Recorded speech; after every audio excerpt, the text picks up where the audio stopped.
That feels like a Monday.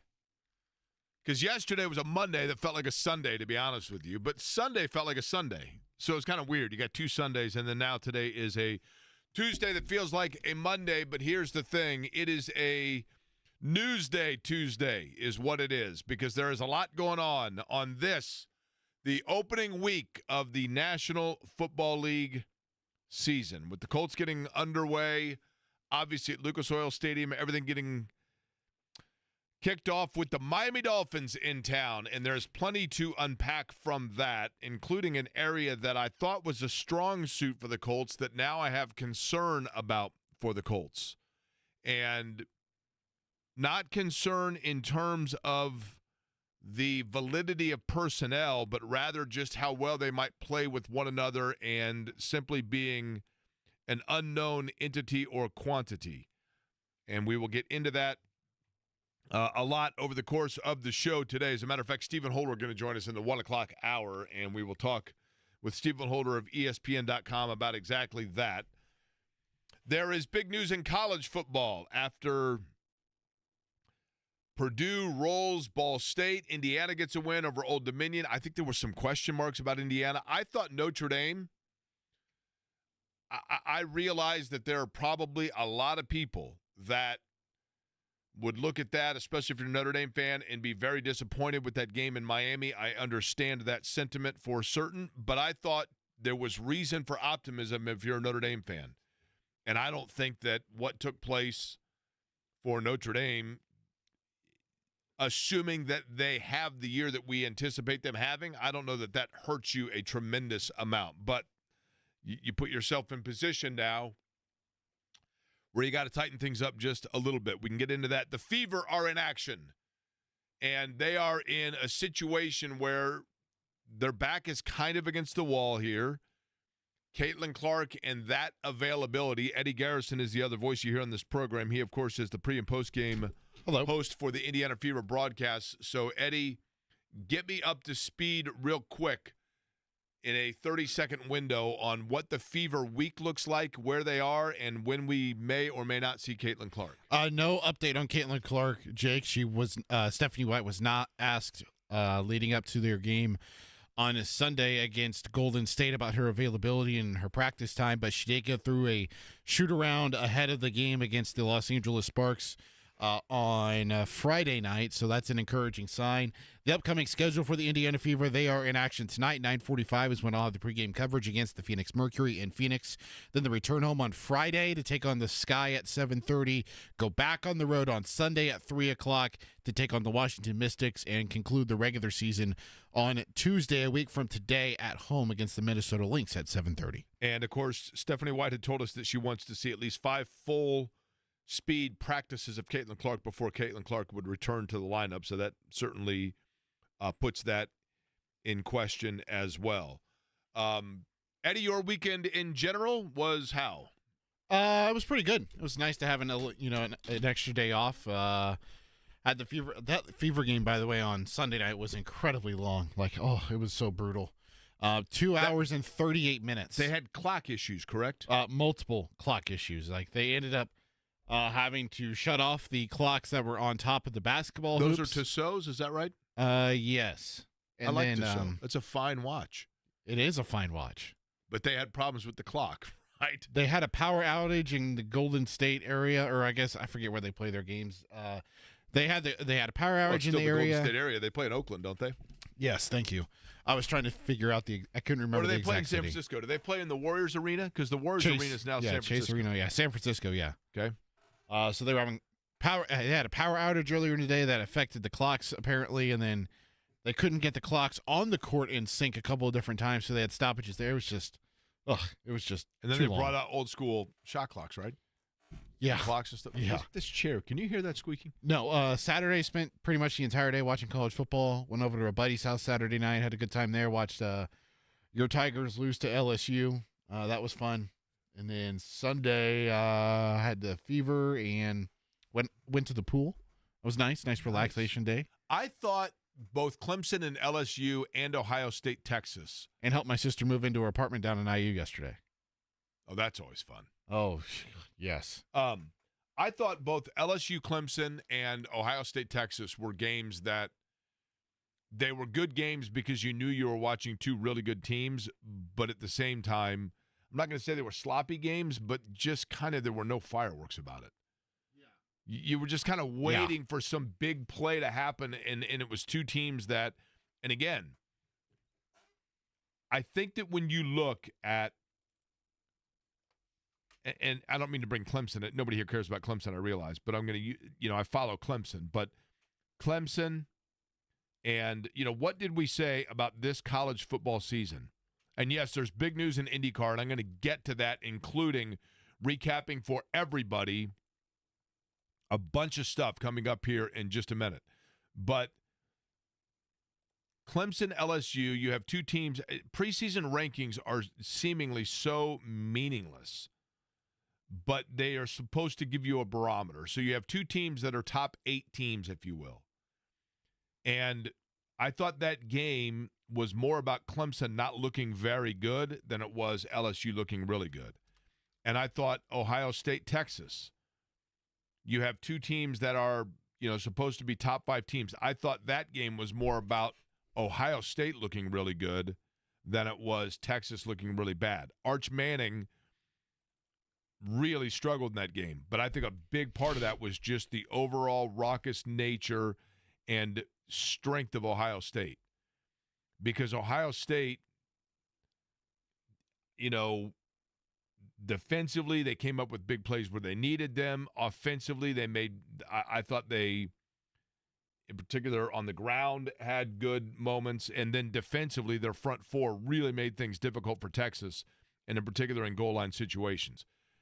Notre Dame and Miami, I thought that game came down to Miami had veteran leadership at the quarterback position, and the Fighting Irish did not. However, I thought Carr, especially on that final drive where they scored, showed tons of moxie, tons of maturity, and I think he's going to be a very, very good player for them. I thought where Notre Dame lost to Miami was simply this, and that is the overall, and I was listening to it on the radio, and I saw the last probably half of the fourth quarter, but because I was driving back from Nashville. But I thought that in the trenches, and I don't know if they mentioned this on the broadcast much, maybe they overplayed it, I have no idea. The heat and the humidity and the overall elements of South Florida, Miami got such dominance in the trenches on both the offensive and defensive line for the better part of that game that I wondered how much of that was simply being used to the condition and the attrition that can come with that, and it wearing down Notre Dame, whereas Miami was a little bit more conditioned for that environment. I thought Miami looked good. But I did think Notre Dame looked good. And how does Notre Dame get a bye week in week 2? Who schedules that? But they're off, and then they get Texas A&M, and then the rest from there. Indiana, I thought at the quarterback play, I thought Mendoza looked. He said afterwards that he wanted to get better idea of just his footing. I don't think that he felt totally comfortable at first in that game. Didn't really get into a flow. And Old Dominion, I know that Indiana just. Old Dominion kind of hung around. They got that big strike early. But I thought if there was one area where you were going to critique Indiana, it would be the fact that they were susceptible at times to big chunk yardage on the ground. And in the Big Ten, that's something you're going to want to take care of. But you do what you got to do. I thought I was talking with Derek Schultz earlier, and he made a very good point about this. If you look at that Notre Dame-Indiana playoff game some 9 months ago, and if you were an Indiana fan, you're like, yeah, but they only lost by 10. I mean, they were the closest opponent to Notre Dame in the postseason until the national championship game, and they played the closest playoff game. Well, that's true, but that was a 24-point game for the vast majority of that game, and then a couple of junk scores late for Indiana made it respectable on, no. You just look at the final score and not the box score. Well, if that's the case, then when you look at this game against Old Dominion, you could sit there and say, like, no, look, but they won, easily in the game. Look at the score. But Old Dominion was hanging around it, and it was a little bit closer than it needed to be for the better part of that game. Kind of can't have it both ways there.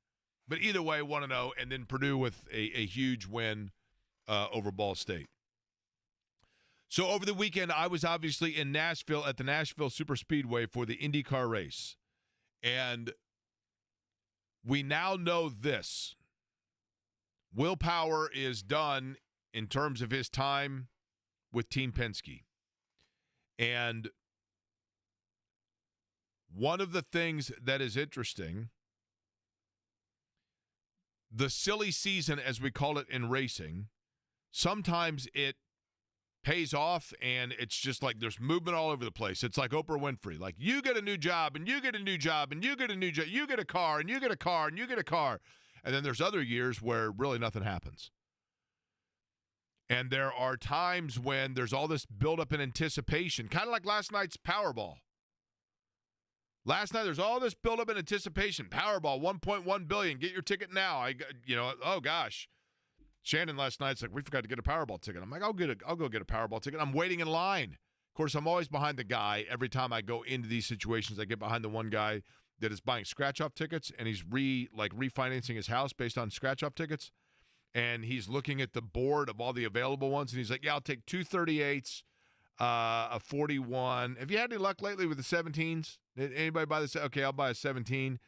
And, are the 11s $5 or $3? And you're going, Bud, come on, man, let's go. That happened to me last night. But there's this line of people to buy Powerball tickets. And then, Eddie, did you buy a Powerball ticket? Nope. Did not. Did you ever? No. You go on the gambling apps and you put down parlay wagers over whether or not a guy is going to get hit by a pitch in the 7th inning of a Mariners-Padres game. Don't do that, no. But you've never bought a Powerball ticket. I have bought one in the past, but I have not bought one with it being whatever it is, over $1 billion. It is now $1.3 billion. Because the point being, when it gets to $1 billion, then you start saying to yourself, like, oh, man, this is going to be awesome. There's going to be like some big news story. Somebody's going to win it, da-da-da-da-da. And then it rolls over again. Nothing happens. It just goes away in the middle of the night, and then the next day you look and you're like, oh, wait a minute. And they look and they say it rolled over again. Now it's $1.3 billion, which will go up because so many people will buy it. The thing that most illuminates to me is how astronomically impossible seemingly it is to win, because you have to think to yourself, how many tickets were sold when it was believed to be over $1 billion? And yet, even with that, even with 200 million tickets being sold in the last 4 days, no one got the winning combination. It's unbelievable. And with the silly season in IndyCar, oftentimes you have all these hopes and expectations and thoughts, and your mind starts racing of like, this guy's going to this car, and this guy's going to this car, and this team's getting rid of this driver, and everything else. And fans get all into it. And then a lot of times you find out that the combinations, the number, it just didn't work out. That was not the case this year, because the key domino in all of it was Will Power. Will Power, who has more poles than anybody in the history of IndyCar. Will Power, who has won an Indy 500 and championships with Roger Penske. Will Power, who, lest we forget, was with KV Racing Technology when he first was in then Champ Car, and then, of course, they united with IndyCar. And he was driving for KV Racing Technology as a rookie in his first Indy 500. And then Elio Castroneves had the situation where he had to step out of his ride because of a tax evasion lawsuit, of which Castroneves was acquitted. But because he wasn't in the car, Will Power was the replacement driver for Roger Penske. And he had to make a decision. Do I go into this kind of emergency situation and fill in, or do I go with a lesser team? He opted for the big team on a substitute basis, and obviously it worked out for him because he ended up with a full-time ride as well when Castroneves came back. But now that time has come to an end, and that is the key domino.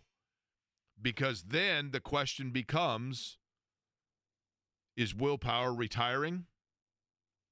Will Power, whose wife, Liz, had, well documented at this point, a terrible health scare and situation where she had, and I'm not a doctor, but essentially a sepsis or an infection in her spinal fluid. I'm not a doctor, but that's, as I understand it, that's what has been reported and discussed. And Will Power, having nothing to, and I realize that probably a small percentage of our audience are diehard IndyCar fans, and most of them are tuning in to hear what we have to say about the Colts and the Dolphins, which we will get plenty to, including the one area for the Colts that I'm growing concerned about, but not for the reason you think. And we'll get into all of that. But the one thing about Will Power and that situation is, oftentimes in sport, I like stories that are relatable beyond just the sport itself. And I don't think that you have to be a fan of racing or the Indy 500 or any of it, or think anything beyond the fact that he's got a fun name and a cool name and the fact that his name is Will Power, and you're like, gosh, is that a made-up name? No, that's really his name. Like Billy Idol's not really Billy Idol, right? Will Power's name really is Will Power. But his story, I think, can be appreciated by anybody. And by that I mean, here's a guy that goes into the situation that I talked about. He grows up in Australia in a small town. He's not from Melbourne. He's not from Sydney. He's from Toowoomba, Australia, which is like the Terre Haute of Australia. And nothing against Terre Haute. I'm saying small, I think they're similar in population size. Maybe a little bit different, but in a remote area of Australia. And he comes to the United States to race, and in that capacity, he meets Liz Cannon, was her name at the time, who was a public relations person for Dreyer and Reinbold Racing, and a girl who had grown up in Texas, gone to high school at Hamilton Southeastern. And they meet, and I think probably for a while, nobody really knew they were involved. And then it's like, hey, did you hear? Power's dating the PR girl from Dreyer and Reinbold. They get married. They are this truly, you could tell from afar, this incredible love story of two people that just became attached at the hip and inseparable and total confidants for one another. And they have a child, and he wins the Indy 500 right around the time the baby's born, and life's great, life's grand. And then Will Power and again, you don't have to be a fan of racing to appreciate this, to know this, to relate to it. But Will Power goes through a situation at his place of employment where he goes from being the straw mixing the drink to having some younger whippersnappers come in, and now all of a sudden he's the veteran guy, and he becomes not old news, but maybe more so like yesterday's headline, while these younger guys, Joseph Newgarden and Scott McLaughlin, come in, and they're winning poles, and they're winning races, and they're winning Indy 500s.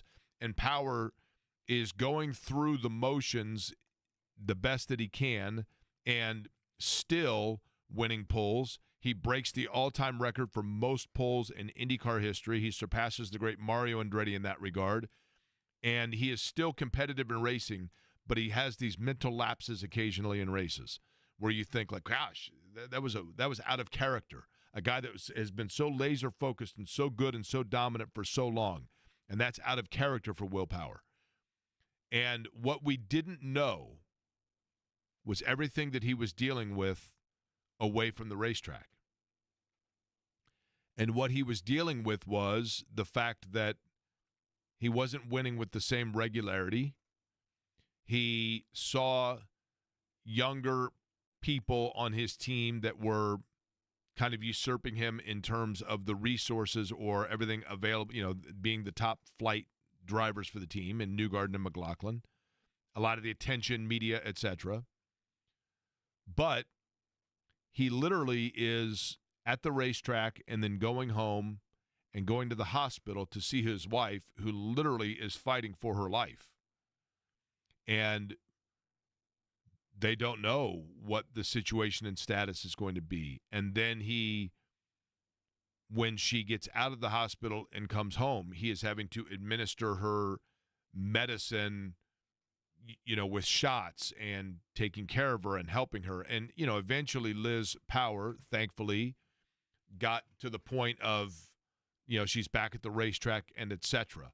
But the psychological impact, the emotional impact, the attention to detail impact of all of that taking place, and yet he is still getting in the race car. He is still going out, and he is asking for apology or understanding or forgiveness from no one.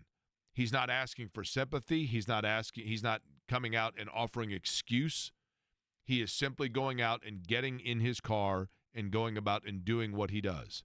But at the same time, his contract is coming to an end at the end of this season. And what I'm talking about with Liz had been, say, 2 years ago and a year ago. And this year, Roger Penske's team was in jeopardy for the first time since 1999 of going an entire race season without a victory. And it was Will Power that secured that was not going to happen, because Will Power got a win in Portland. And the team hadn't gotten a win yet this year, and they've been mired in controversy and other such things that have been a distraction. But Will Power is the one that, when they had the scandal of push to pass, and Will Power was not involved in that, but Scott McLaughlin and Joseph Newgarden were, and they were penalized. And Power just kind of had to go along with it, even though they determined he had done nothing wrong. Then this year at Indianapolis, you had a situation where you had the attenuator scandal, and it was Will Power's car and Joseph Newgarden's car that were put to the back of the field. And Power just went out and turned his Indy 500 and did his thing. My point being, you have to give a lot of credit to Will Power that he every day just got up and did his job. And he never once, and I'm somebody that is around these guys and interviewing them pre-races and on practice sessions and qualifying sessions and post-races and all of it. I never once heard Will Power offer anything as an excuse.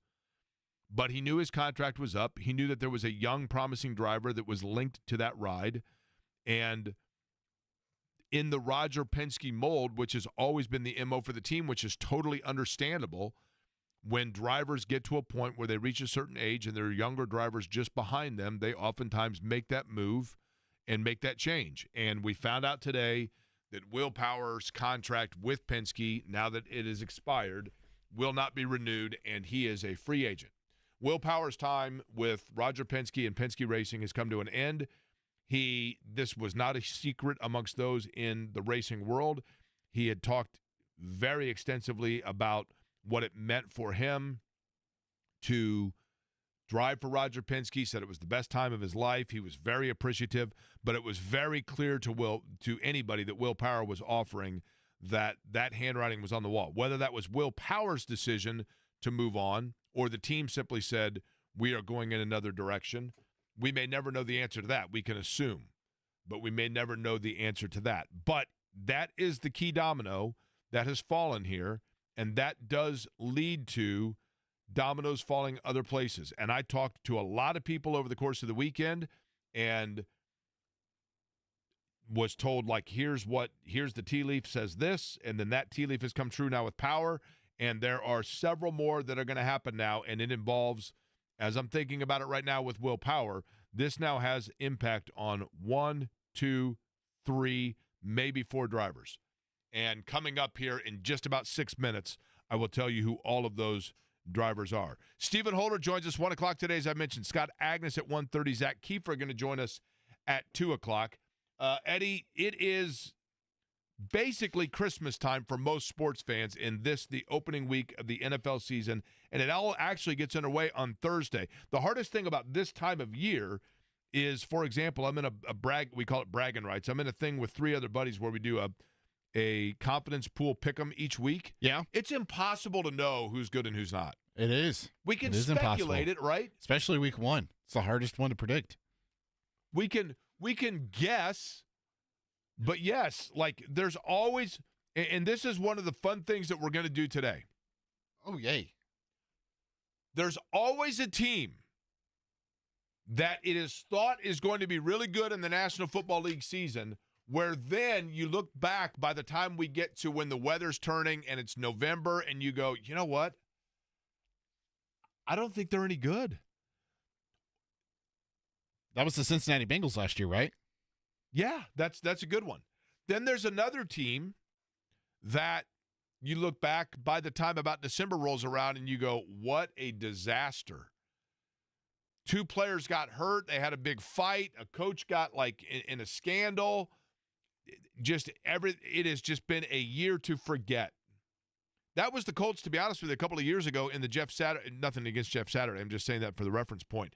When it was, they've got Matt Ryan and this is all going to work out. And then you just realize, and before you know it, you're going, everything they're touching is going in the opposite direction. And then there's the team that come October or November, you go, are they good? I think they might be good. They're 6-3, and if they win a game or two here, I think they might be good. And nobody thought they were going to be. Nobody. I mean, nobody was talking about them. 3 teams, 3 categories. We will go over each of those and try to predict who each is going to be over the course of today as well. But when we come back, Domino 1 has fallen. And what does that mean for 2, 3, and 4, including 1 or 2 that might be your favorite driver in IndyCar? I will let you know that. And Stephen Holder in 34 minutes here on a Tuesday that feels like a Monday. Query and Company on the Fan.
It's a great song, right? It's one of those songs that even when you're like, you hear it 100,000 times and you're in a bar and during the Big Ten tournament and Michigan fans are there and it comes on and they all sing it. But it's impossible to not sing along, is it not? For those of you on YouTube who don't know what song it is, it's Mr. Brightside by the Killers. But yes, I agree with you. It's a great song. Will Power looks like it's going to be joining us on the program on Thursday. Will Power. That's right, Will Power. And Will Power now, my suspicion is that he will already be announced on Thursday for the following. Colton Herta, if you walk along the Nickel Plate Trail, which is very cool, not unlike the Monon now. They're taking all of these old railroad trails and they're turning them into hiking and biking trails. And it's been there for a while, I guess, but we just did it not too long ago from from downtown Fishers and then south down to 96th Street, the Nickel Plate. And if you walk along that Nickel Plate, the old State Fair train line, as you're walking along, you see this huge complex to your right and the fence that says future home of the Cadillac F1 team. And that Cadillac F1 team is part of Andretti Global. And there has long been speculation that the ultimate prize, the ultimate vision for Colton Herta is that he will end up driving for that team or try to get his way into Formula One. But to drive in Formula One, you have to have what's called a super license. And a super license is essentially the motorsport driver's license that Formula One requires you to have in order to get admission into Formula One. And right now, there is not like this reciprocity, if you will, where driving an IndyCar or a number of IndyCar races, events, championships, wins, whatever it might be, qualifies you for a super license. There are certain series that you have to have in order to get that super license. And Colton Herta, in his aspirations to get to Formula One and presumably to ultimately drive for the Cadillac Andretti Global team within Formula One, would need his super license. And that could come if he were to drive in F2, which is essentially the AAA of Formula One. And it looks as though it is a foregone conclusion that Colton Herta is going to leave IndyCar to go drive in F2 in order to get that super license. It's a big risk, but one that if he in particular feels that it solidly gets him an F1 opportunity, that he would pursue. And I believe that is going to happen.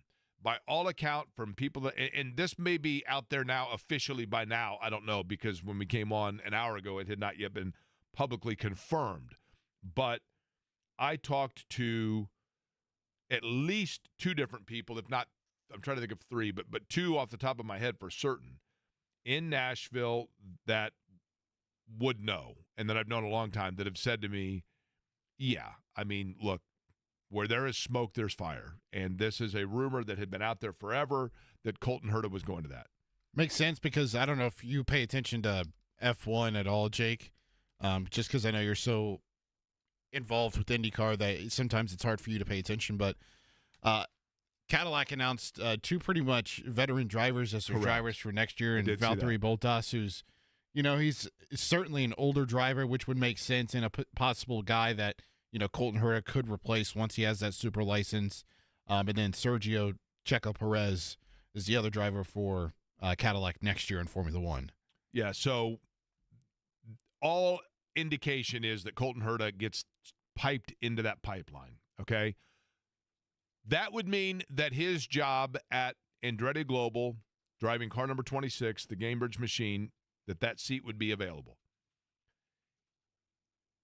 I would be stunned if that's not Will Power. That is going to be Will Power. If Will Power so chooses to stay in the series, then that is his opportunity. That is his ride. That seat is there for Will Power, and Will Power will be driving that number 26 car. Now, then we start getting into a whole list of dominoes here, so follow along, okay? Will Power was previously driving the number 12 Verizon car for Team Penske. That ride is going to go to David Malukas. David Malukas, who is a young driver who his father owns a large fleet trucking company in the Chicago area, and is very, very wealthy. One would assume that also has business partnerships with Penske Trucking, but that is not the reason. We do see a lot of drivers that get opportunity just because they're bringing a big check with them. Mm-hmm. That would not be the case with David Malukas. He is a flat-out, young, promising talent that big teams have had their eye on since the time that he was signed with McLaren at the beginning of last season. But in the offseason, he was involved in a bicycling accident. Ironically, one that his father was like, hey, come on this biking trip. And I don't know that he wanted to go, but he was involved in an accident where he broke his wrist. It caused him to miss the beginning of the season. Thus, he was in breach of contract with Arrow McLaren and was released out of his contract. Once he was available to drive, he spent last year driving for a couple of teams, and then this year was signed with A.J. Foyt and was teamed with Santino Ferrucci and did an excellent job. A.J. Foyt has a technical alliance with Team Penske. So everybody just assumed that David Malukas was put in that car as basically we have you under contract standby to eventually go to Team Penske. Malukas is going to end up driving that number 12 car. Then you say, okay, what about the number 4, where David Malukas now has left? That one becomes interesting because a driver that Roger Penske, I shouldn't say Roger himself, but a driver that the Team Penske umbrella has had their eye on and had interest in, but they just haven't had the right timing. Life's about timing sometimes. A driver that Penske would like to continue to keep their eye on, and they believe in this driver's talent, and they may utilize the opportunity to extend that partnership with Foyt to put a driver in that number 4 car and have him there kind of, again, on their own retainer for if and when things open up, is Rinus VeeKay. And Rinus VeeKay, who's been driving for Dale Coyne this year, is a driver with a lot of talent, a lot of promise. I think this year in particular, he showed both of those things. And Dale Coyne would love to have him. And Dale Coyne now has sponsorship with a guy named Todd Alt, who runs Ask ROI and BitNile and a lot of cryptocurrency things. And Todd Alt has really pushed in a partnership with Dale Coyne. But ironically, with Coyne being the key word here, they might not have enough of it for Rinus VeeKay because Rinus VeeKay wants to get paid a decent, not that Dale Coyne wouldn't be able to pay him, but not what Rinus VeeKay might be looking for. And a Penske umbrella or a Foyt contract, those things could perhaps accommodate Rinus VeeKay, but Foyt Racing and Larry Foyt would probably need help financially from another team with deep pockets to be able to auxiliate or what it is that VeeKay would be looking for. But VeeKay is a strong possibility for the 4 car. Then you say, if VeeKay were to do that, what happens then with that car at Dale Coyne? That could very possibly be any number of different drivers. Connor Daly is also in play for that number 4 car if VeeKay doesn't end up in it, because Connor Daly is able to bring money from AMPM, who has been a good sponsor for him with Hucos Hollinger Racing, and that money would allow Connor to shop himself around a little bit. And Larry Foyt may be interested in that because of that offsets, some of the funding that would be necessary for putting a driver in that 4 car. But if VeeKay were to leave, then Daly could perhaps talk to Dale Coyne. In addition to that, there is Dennis Hauger, who is the Indy Next champion. He could end up driving in that car for Dale Coyne. If he doesn't end up in a part-time role with Andretti Global, should they so choose to move on from Marcus Ericsson, who is still under contract, and those close to Ericsson and close to the team will tell you that Ericsson's going nowhere. But there are rumblings that he could be out. And if he is, Dennis Hauger could end up in that particular seat. So things get a little bit dicey there when you start talking about it. Then the final curveball in all of it is Prema Racing, who had Robert Schwartzman, who won the pole this year for the Indy 500. Robert Schwartzman and Prema Racing. Prema spent a ton of money to get into IndyCar, but they are not part of the established teams that get financial kickback for being in the series. So they may merge with Juncos Hollinger and become Prema Juncos Hollinger Racing.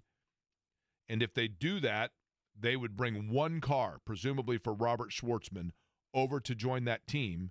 And that could be the car that if Daly leaves, they just become a two-car team with Stingray Robb and Robert Schwartzman and Prema and Juncos Hollinger combined their resources and forces together as a two-car team. That right now with the silly season is where everything stands. A lot of moving parts, a lot of fluidity to that, but I am very, very, very confident on the part of Power ending up at Andretti, Herta ending up in F2, Malukas ending up in Power's old ride, and I'm 40% confident that VK could end up in that 4-car, but that's where finances have to come into play, and that then becomes the domino that has ripple effect beyond that. I do have a question in regards to all of that. Okay, so currently, so VK has declined the option with Dale Coyne Racing. He is a free agent. Yes. Dale Coyne, Honda or Chevy engine?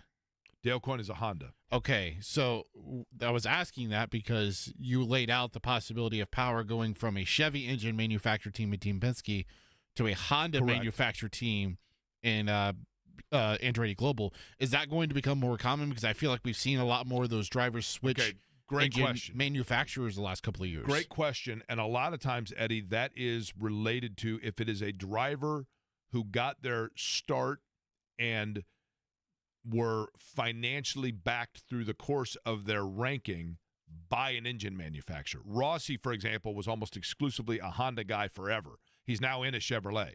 So he got to the point where he was like, look, I was loyal to them forever, and now I have an opportunity at a new team, and so they just simply parted ways. Sato is very connected to Honda, for example. Yeah. But I don't believe that I don't believe any of the drivers that I just mentioned have any sort of direct conflict of interest by going from one engine to the next. Now, the other curveball in all of this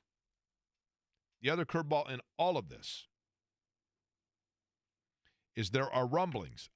I have not spoken to this guy specifically about this. I like this guy a great deal, and I've had a ton of conversation with him. There are rumblings that Joseph Newgarden may want to move on from Team Penske, and that would change virtually everything, but I don't think it's going to happen in this offseason. As in move on from like to a team and stuff to another team or retire? No, to another team. Okay. To another team, and he would stay within Chevy. Do you think that's in the cards for Will Power to potentially retire? I don't think it can be ruled out because of his age and because of his family situation, but I think he would like to return, and I think he's going to end up with Herta and Herta's car. But, yeah, if Herta ends up staying put, then that probably changes things for Power, and then maybe he just goes into one-off situations. But I think he's going to end up next year full-time, and I think it's going to be with Andretti. But, again, good question, because if Herta now is the domino also, but I am fully expecting that we hear that Herta is going to Formula 2. And then in conclusion here, are there any drivers that you could see that were out of the series making a return back? Okay, another great question. Romain Grosjean would absolutely be one of them that's trying to bring money. He could end up in, say, that premise situation if they end up wanting or needing another car or Schwartzman moves on. Because he's had time with Juncos Hollinger, right? So if they do merge, I mean, there's that relationship. Romain Grosjean is one that I could see getting back in the series, and he would like to do so. And Catherine Legg is one that I could see, at least on a limited basis, being back in as well. We come back, the three teams in the NFL. Which one's going to surprise us? Which one is surprisingly not going to be good at all? And which one's year is going to be a disaster? We'll get into that, and Holder joins us in 15.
There is an area for the Colts that gives me concern, gives me pause.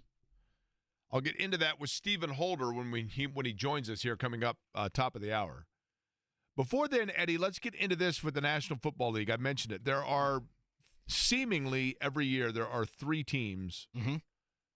I mean, there could be more, but there are 3 categories. For the most part, we have a pretty good idea. I think you knew last year, going into the season, that Kansas City was going to be really good. You knew going into the season that Buffalo was going to be really good. Yeah. You knew that Philadelphia was going to be an upper echelon team. Yeah. And I can't recall, who did Philly beat in the NFC title game? That would be the Washington Commanders. Yeah, they were a bit of a surprise, right? Because Indeed. Jaden Daniels, you weren't certainly sure what he was going to do. So Washington might fit into this one of these categories. And you can always text us, by the way, at 239-1070. You can text me personally, which most people have my number. But if you want to text the show text line is 239-1070. That's 239-1070. And you can participate as well with these 3 groups. Group number 1, Eddie. Okay. Where are we going? This year's Washington Commanders. This year's team that you don't hear a lot of talk about. There's no reason to necessarily pencil them in as a playoff team. But is there a team that you look at and go, you know what, these guys are going to be better than people think, and come Halloween time, you're going to be saying, wait a minute, are they good? So whenever I do this exercise with you, Jake, there's 2 things I always think about. One, what does the schedule look like for said team? 2, what division do they play in? And that is where and how I landed on the New England Patriots. They have a very, very, very favorable schedule. It's one of the easiest schedules in all the NFL. Drake May entering year 2. You bring in a coach that a lot of people wanted, and now you add some pieces around Drake May offensively. Maybe Mike Vrabel can get that team playing well defensively, and Drake May plays solid enough in year number 2 after playing really well down the stretch. And the New England Patriots are one of those teams that you see on the CBS or the Fox or the NBC or the Prime Video graphic toward the end of the year, playoff picture on the bubble, New England Patriots. Okay. And by the way, their old coach last night had a rough go. Oh, yes. I was so hoping that TCU last night would get a touchdown and then another one in a 2-point conversion so that at the end of the game you could say that the point differential was 49. The age difference between... That's right. Belichick and his girlfriend. Yep. Okay, my team, I've mentioned this before. I think the Raiders are going to be better than people think. See, my only holdup with them was the division. That's fair. But I like Pete Carroll. And maybe I'm going off of like 10 years ago Pete Carroll, right? But I think Geno Smith is decent. Seemingly they've made one would think they've had like good draft picks. I mean, they've had enough high draft picks. But I'm going to say the Raiders. I just have this feeling about the Raiders. Now, the Raiders, watch, they're going to go 4-13. But I'll say the Raiders are the team that, like, in late October, we're like, you know what, are they good? Okay, now, of the teams that there is much expected, give me the one that by October, November, we're going to go, I don't think it's going to take off for them here. The Dallas Cowboys. Wow, but is anybody really expecting them to be good, though? Well, they're the Dallas Cowboys, Jake. Everyone always thinks they're in playoff Let's take contention. Dallas off the board because Dallas's entire MO is being underachieving. I don't disagree with you, but let's take Dallas because that's such an easy answer, right? What about the Houston Texans? Okay, fair, because I think a lot of people look at Houston and say they're going to win the division, right? I think anyone you ask, they're like, oh, yeah, it's Houston's division. Is it? I mean, C.J. Stroud has a new offensive coordinator. He's got 3 new wide receivers outside of Nico Collins who can't stay healthy. Joe Mixon's hurt. You bring in a Nick Chubb who looked awful last year. They have major concerns at the offensive line level. Their defense was good, but can it be great to get them to wins? Like, there's a lot of question marks around Houston that people don't think about. Yeah, fair. Houston's a good call. Is it too easy because I'm springboarding two back?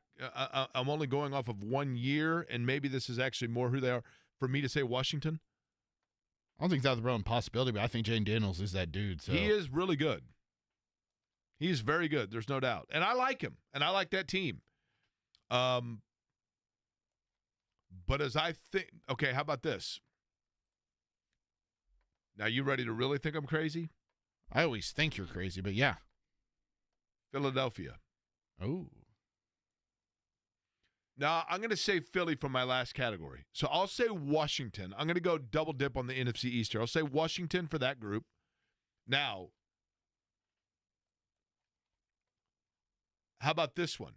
Okay? Okay. The team that seemingly has everything there, but just everything goes awry. A couple of key guys get hurt.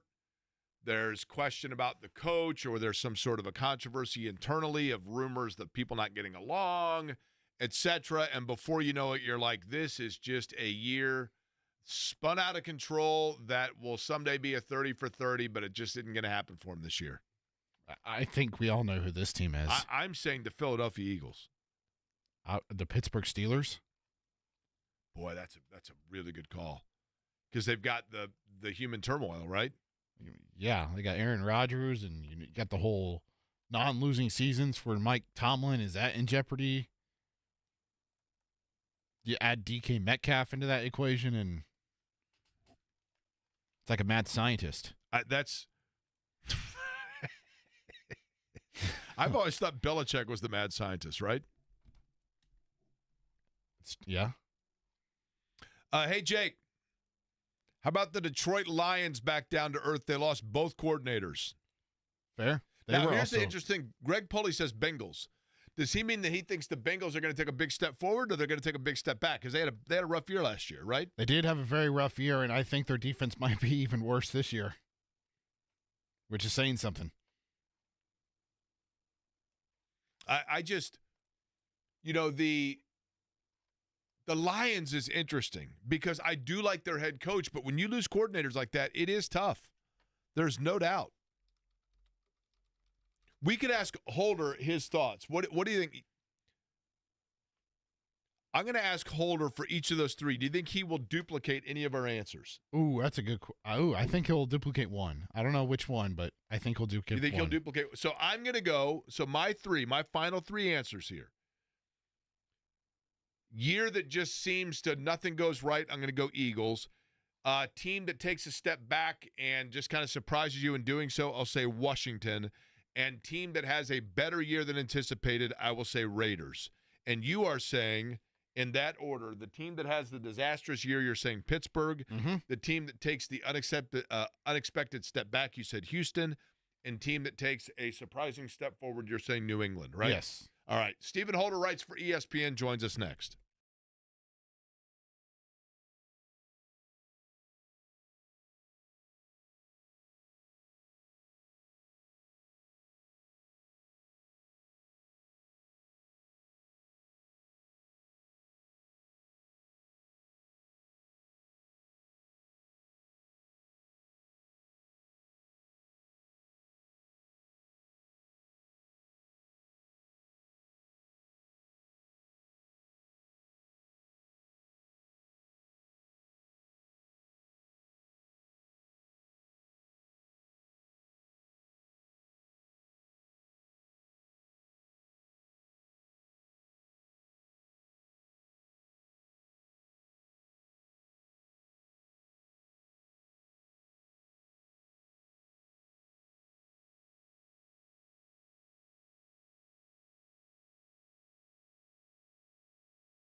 Feels like a Monday. We are that much closer to the Colts season getting underway. The Miami Dolphins coming to Lucas Oil Stadium. That game, of course, you can hear on this radio station coming up on Sunday, a 1 o'clock kick from Lucas Oil. Joining us now on the always busy and available for your company to sponsor guest line from ESPN.com is Stephen Holder. Stephen, before we get into the Colts, I'm going to invite you into the conversation that Eddie and I were just having, and despite the fact you're in your car, I'm well aware of the fact that you didn't hear it. So I am going to present to you 3 categories in the NFL, and I want you to think for a second and then give me your answer on each category, and we're going to see if you match wits with either Eddie or myself, okay? Category 1, I want you to tell me in the 2026 NFL season, give me the team that is relatively off radar, that you don't hear a lot about. There's not a lot of expectation. It's not like there are people penciling them in as a postseason team. But around October, late October into November, we're going to go, are they good? They're like 6-3 and kind of haven't talked about them, but I think they might be good. This was last year's Washington Commanders, for example. Give me that team this year. All right. Well, you confused me. You said 26 at first. You mean this year? I'm sorry. I always say 20. I always go with the year that what it is at the end of the season. My apologies. The 25 season, yes. Gotcha. This is a good question. I think there's a chance it's the Chicago Bears. Okay. I don't know if they're going to be as good as Washington. Okay, I don't know about understood. that. But a team that proves itself far more competent, right? Okay. Now we're going to go the opposite of that. Give me a team that gets some chatter, gets a little love, is penciled in by a lot of people as a postseason contender, that all of a sudden in late October around Halloween we're going to go, I don't think this is going to happen for these guys. They're just not very good. Okay, so I'm going on a little bit on a limb here, but I've been saying for a while that I think the Dolphins' window to do something big has closed. Okay. And they've lost a lot of guys. Anyway, I don't know if you want me to justify it, explain it, but the Dolphins are a team that I think are a sneaky disappointment. Okay. Then the last group is the team that, and you get this every once in a while, maybe not even, I'm not saying organizationally like that it's an indictment on them, but there are certain teams that each year there's one team that literally just every door they try to turn the doorknob on is locked. Nothing works. There's rumors of inner turmoil. Nobody can know what's going on. 2 key players got hurt. Somebody else is holding out. Somebody else allegedly got in a fight. And it's like, and all of a sudden, before you know it, Jeff Saturday is airdropped in as your head coach, and your practice squad quarterback is quarterbacking you. And what in the hell is going on? That team is who? I mean, I got to believe you just described like the last 20 years of the Dallas Cowboys. So, okay. I don't know. Sorry, I actually told Eddie Dallas has to be off the board for this because literally it's like they are the obvious answer, right? Well, I'll tell you what though. One team, I gotta say, one team that I don't know what the hell they're doing and where they're going is New Orleans. They're certainly a rebuilding team, so no one expects them to be good. But their head coach hire to me was like, huh? And then the quarterback choices also, huh? I mean, look who they're starting at quarterback. Spencer Rattler won the quarterback battle. Spencer Rattler's good. You know, so yeah, I don't know what are you hanging your hat on if you're New Orleans is what I'd say. Okay, fair. I had, let's see, for my surprisingly good, I went with the Raiders. For the team that I think may fall short of expectation, I went with the Commanders. And for, I just feel like there could be disaster and turmoil and inner fighting, et cetera, I went with the Philadelphia Eagles. Eddie went with surprisingly good. He said who did you say for that one, Eddie? I said the New England Patriots. New England Patriots. Surprisingly disappointing, he said the Houston Texans. And for turmoil, Eddie might have won this one automatically because he said the Pittsburgh Steelers. And when you have the Aaron Rodgers effect, that seems to be a very good call, right? Why didn't I think of that? Right, exactly. No, that's a great call. I actually, who was the surprisingly bad team?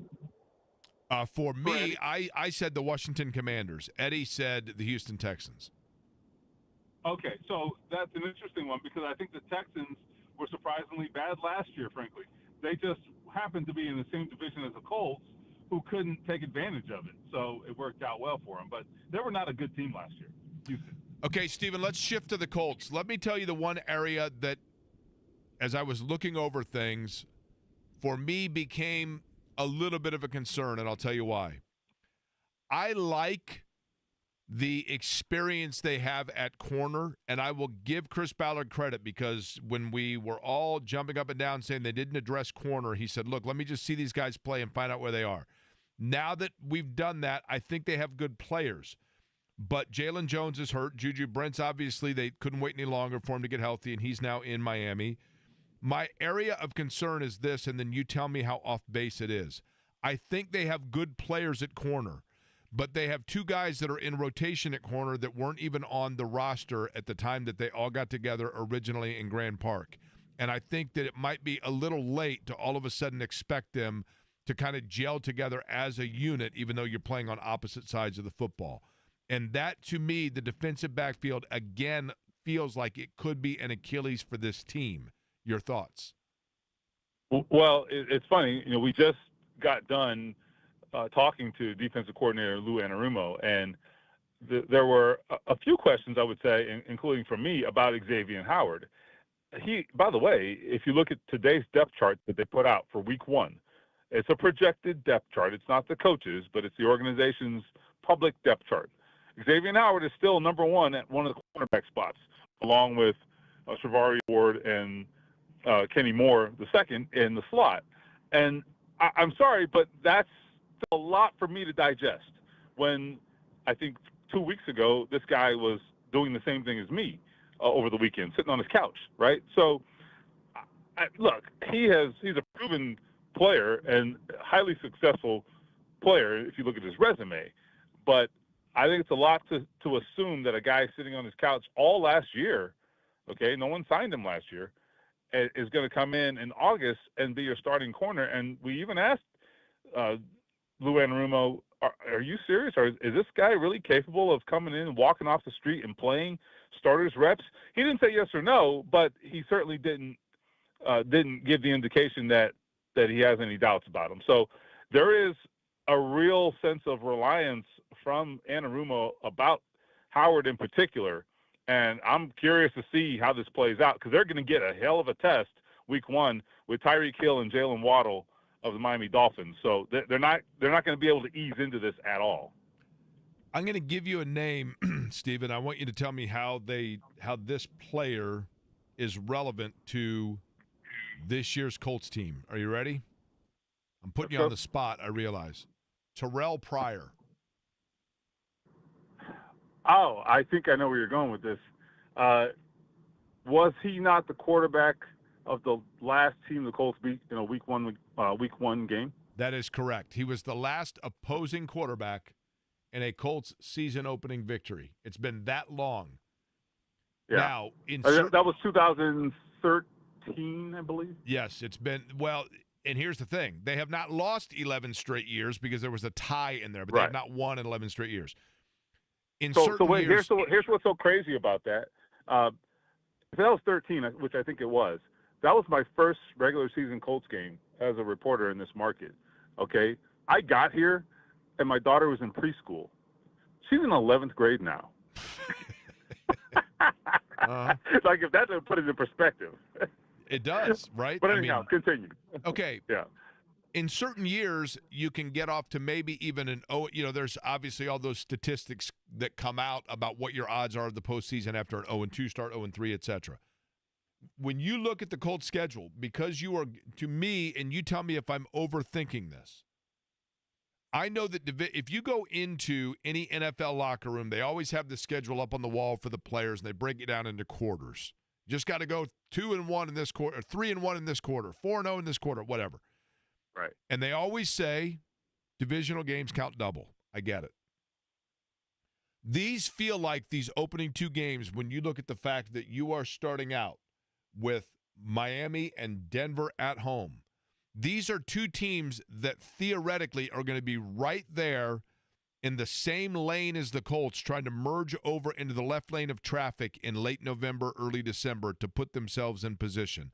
These, to me, are two games to open up the season that are basically divisional games because they are wild card contending teams, two teams that are going to be right there. Miami, Buffalo should win that division. Denver, Kansas City should win that division. But they are going to be fighting tooth and nail for a wild card, and the Colts would like to be in that same situation. Is there overemphasis on these two opening games versus other seasons? I don't know that there's overemphasis from the organization, but I don't think your description is wrong at all. I think, I mean, just look at last year. Who were the Colts fighting for late in the season, particularly in a head-to-head matchup, late in the season when it came to the wild card race, when they were still in it, at least, it was Denver, all right? It was Denver. So Miami was kind of floundering, kind of trying to figure it out, but, they were there at one point or in the mix at one point. I wholeheartedly agree. There's actually another element that you didn't mention, but you're on the right track, and that is tiebreakers.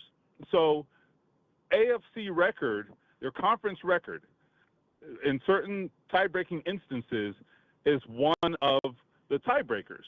So that's something you have to bring into play as well. So I agree with you. Wholeheartedly agree.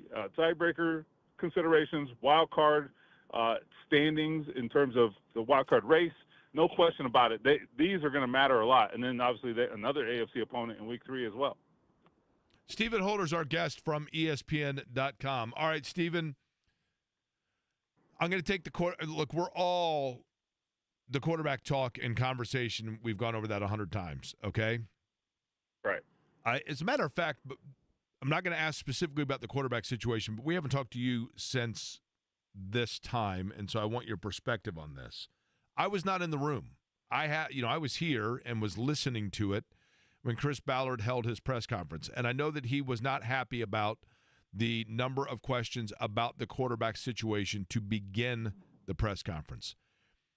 I say this only because we're all trying to get temperate. We're all trying to get feel for where just the solidarity of the franchise.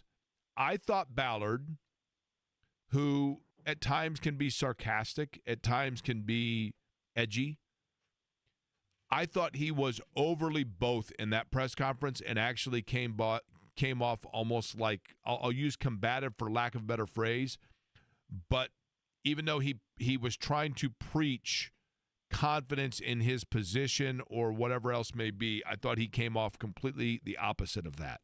But I wasn't in the room. Your thoughts? So I would agree that he was more combative than usual. Look, I got a lot of tweets from people, reaction from people who were saying, man, he was really hard on you and James Boyd, and I would just say for the record, like, he did kind of snap at me, but I laughed at him when he did it because I have that kind of relationship with Chris Ballard, and to his credit, this is probably TMI, to his credit, 5 minutes later, I got a text message from him saying, hey, my bad, I just got caught up in the moment. So, all right, fine. However, I would say this. I don't disagree that he definitely was standing his ground on this principle that they were not in the wrong and that they have, handled the quarterback situation, largely appropriately. I mean, he didn't say it in those words, but that was kind of the effect of his words, right? So here's why I bring that up, because I think that's important, because now this kind of has to work or he has a lot of egg on his face, because he did kind of really, I think, dig his toes in, dig his heels in a little bit there, and as if the questions were maybe not appropriate. Well, they're absolutely appropriate for sure. And I told him that. I said, look, we're asking you a lot of questions because the fans have a lot of questions, man. Right. That's how this works. And I think that is absolutely true, because all of our coverage, yours, mine, all of our coverage of the quarterback situation has been at top of mind for everyone. And he is obviously one of the major parties in terms of decision makers. So there were obvious it was obvious that he was going to get those questions. He got tired of it and got a little exasperated, but that's the job, man.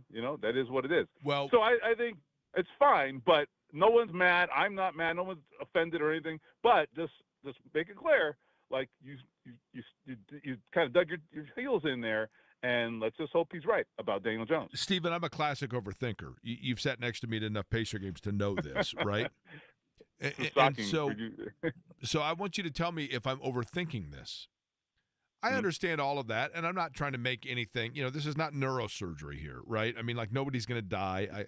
I get all of that. And I can appreciate, and I know that you have a relationship with Chris Ballard. I mean, I know that. I can appreciate that he would send you a text afterwards saying, hey, I apologize, I got caught up in the moment. And that's cool, actually. I mean, I commend him for that. But at the same time, if you are an NFL executive who is paid millions of dollars to make critical decisions, then at the very least, I would expect you to have a better clarity of thought when pressure is on or in the moment. Am I too harsh there? No, I mean, I think that he himself wishes that he had. Right? What I'm saying is, if he's impulsive over something as insane as Stephen, or as innocuous as Stephen Holder asking a repeated question in a press conference, if he's impulsive in that moment without thinking it through, and then has retroactively looks back and says, I wish I could have handled that differently, then what's he doing when there's a minute and a half left on the draft clock and he's got to make a decision? Or when a guy, you see what I'm saying? Right. I will say one of the remarkable things about Chris Ballard, because his personality, that I think what you saw in that press conference and heard in that press conference, that is Chris Ballard, okay? That is the big talking South Texas, guy who doesn't mince words, right? You are a product of where you come from, who you were raised by, all that, right? That's fine. That's what makes us who we are. So that is Chris Ballard. That is the Chris Ballard that we all know, I think, behind closed doors. And I don't mean like, we're sitting there having it out and arguing. I'm saying like he's going to tell you what he thinks. I appreciate that, to be honest. However, one of the remarkable things about him, and I don't know how he does it, is that he does balance that somehow with an ability to be measured and to be, sort of have a cooler head and not overreact and not be reactive or overly reactive to situations. And maybe too much so, to be honest with you, because I think there are a lot of Colts fans that maybe wish that he would have made some more aggressive moves over the years to maybe get them out of the situation they've been in this rut that they've been in. But anyway, I'm probably overanalyzing it myself now. But I do think he does strike a good balance there. But that was a very interesting little window into how he can sometimes be, yes. Again, in defense of Chris Ballard, that personality, that that all of it, right? That spitfire. Yep. When you're winning, it's awesome, but you better win. And sure, if you are, that's exactly right. You're going into year 9 and you're showing that kind. I mean, like I said, and I'm just going to repeat what I've said before, Stephen. I've sat in press conferences for Bill Tobin, Bill Polian, Ryan Grigson, Chris Ballard, Larry Bird, Donnie Walsh, Kevin Pritchard. And that, to me, just showed an edge that those other guys didn't have. And most of those guys won with more frequency. But I don't dislike him, and I hear he's a very good guy for what that's worth. You know what I mean? But now, having said all that, give me a player or players or maybe position group not at quarterback, not named Daniel Jones, that the Colts have a lot riding on, and that guy, nobody talks about it, but it is a position that the way this team is built and the way that they schematically want to play, a lot rides on this guy having a big year. Go. So I actually think it's the offensive line. So it's not a guy, but maybe I think you said a guy or a unit. I would say the offensive line, and I'll tell you why, because we have kind of rubber stamped, or maybe the fans have. I haven't, but we've kind of rubber stamped that this group is going to work, right? You have two new starters. You have a new group working in tandem together, which is critical, right? They have to prove that they can do that. And I thought I saw in the preseason, I saw some moments that were of some concern. And so I want to see how this group plays together, when they're getting blitzed, with fire blitzes and all these different tactics that you're going to see. I want to see what that looks like and how they react under pressure. You always hope it only takes 1 weak link for that thing to start breaking down. So you've got two young guys that got to step up to the challenge. I'm not pessimistic about them at all. Okay. I'm not. I actually think they have a talented group, but you still got to prove it. Okay. And the reason this matters so much is not just because of the quarterback, which is obvious, but also because Jonathan Taylor is at the center of everything they want to do this year. If they don't have Jonathan Taylor, they maybe have a different quarterback decision. Okay, Jonathan Taylor, from people I've talked to, is really at the core of a lot of what they want to do this year. A lot of it is just like, well, if everything else fails, we got Jonathan Taylor. So we just got to be in the right play, and we got to be in the right manageable situations, not have long downs and distance and so forth, because Taylor can win games for us. And Stephen, I am going to take this back to quarterback. Have they gone with a quarterback that can be a quote-unquote game manager because they have a dynamic running back behind them, or have they gone with a running back there or going to make dynamic because their quarterback is a game manager? No, I think it's the former and not the latter. And I would expand that to say I think this is as much a bet on Jonathan Taylor and the skill players, the other skill players, the three wide receivers who each exceeded 800 yards last year. So that's a group whose sum is greater than its parts, I would say, right? They're not individually based. They are collective, but it's a good group collectively. And then obviously Tyler Warren. It's a bet on all of those guys, I think, far more than it's a bet on Daniel Jones. Because let's be honest, I mean, they might like Daniel Jones, but are you staking your season on Daniel Jones? They're staking the season on Daniel Jones getting the best out of those guys, as opposed to Daniel Jones winning them games. That's how I see it, and that's how I interpret it based on people I've talked to. Since we are talking right now on the week of the NFL season getting underway, and if Stephen Holder, you at ESPN, prohibits you from answering this question, I certainly understand and respect it, and I'm giving you the opportunity to defer, okay?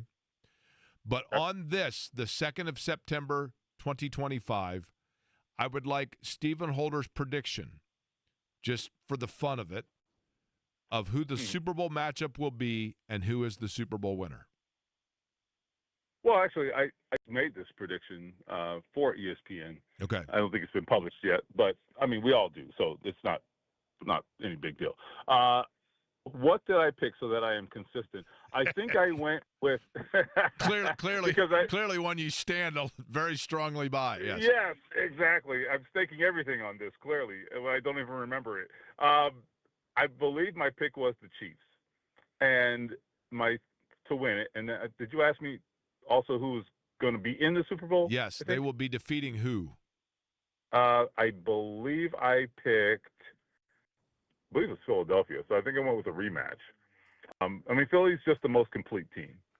But I still think that Mahomes is going to find a way. I just think, he is still the best quarterback. That has been proven. I mean, they were not a great team last year, and they've retooled that offensive line. I think they have some more pieces around him now. I feel better about that team this year. And I'm not saying they're the best team right now, but over the course of the season, they end up being one of the best, and they end up finding ways to win games they have no business winning. They're the best winners, okay? That's it. They're the best winners. And until someone else proves otherwise, until they actually prove otherwise, by not consistently winning, then we can say differently. But for now, they are still the best winners in the NFL, the Kansas City Chiefs. Not popular, and people are sick of it. I get it. They're getting the Brady fatigue, the Patriots fatigue a little bit here. But it is what it is. That's what I say. All right. There we go. Eddie, we'll make our picks, I guess, before the end of the day. as well. Stephen, appreciate the time as always, man. We look forward to talking to you again. All right, you got it. All right, Stephen Holder with Chiefs over the Eagles. Very original, by the way, here on the guest line. All right, we come back. Fever in action. Eddie's got on his Fever shirt. He's prepped for a late night. He's going to get himself a Java House coffee, and we're going to talk about the Fever and what's up with their injury report and whether or not shot clocks are going to work. Scott Agnes next.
Eddie, have you been to Phoenix? I have not. I like Phoenix. I think I told you one time I was talking to Rick DeBrule, who used to work IndyCar stuff, and he lives in Phoenix. I said, "Hey, Rick, how hot does it get there in the dead of summer?" He's like, "Oh, 116, 118." I'm like, man, how in the world do you live with that? And he said, "Well, let me ask you something." I said, "Okay." And he said, "How cold's it getting Indy in the dead of winter?" We get like a week where it'll be like, sub 10, 10 below, something like that. And he said, "Well, here's the thing. When you have your extremes, how much longer does it take you to go out and get your mail? When I have my extreme, it takes me no longer to go out and get the mail than it does on any other day. I just do it quicker because it's a little bit warm out." I'm like, okay, that's fair. I can live with that. No humidity. You go outside in the dead of summer in Phoenix, and you feel like you're at room temperature. No bugs, No bugs there. Bugs don't, for whatever reason. I mean, yeah, you got like salamanders and stuff like that, but like, Well, they would fry, Jake, with how hot it is. yeah, That's you're why. right. Like flying around, you don't get like mosquitoes and gnats and like little. There's no airborne bugs. Now, I think the scorpions, bit of an issue. But I do like Phoenix. And if you ever go there, they got that, there's some mountain you can climb to the top of and overlook the whole city, and it's pretty easy to do. It's pretty awesome.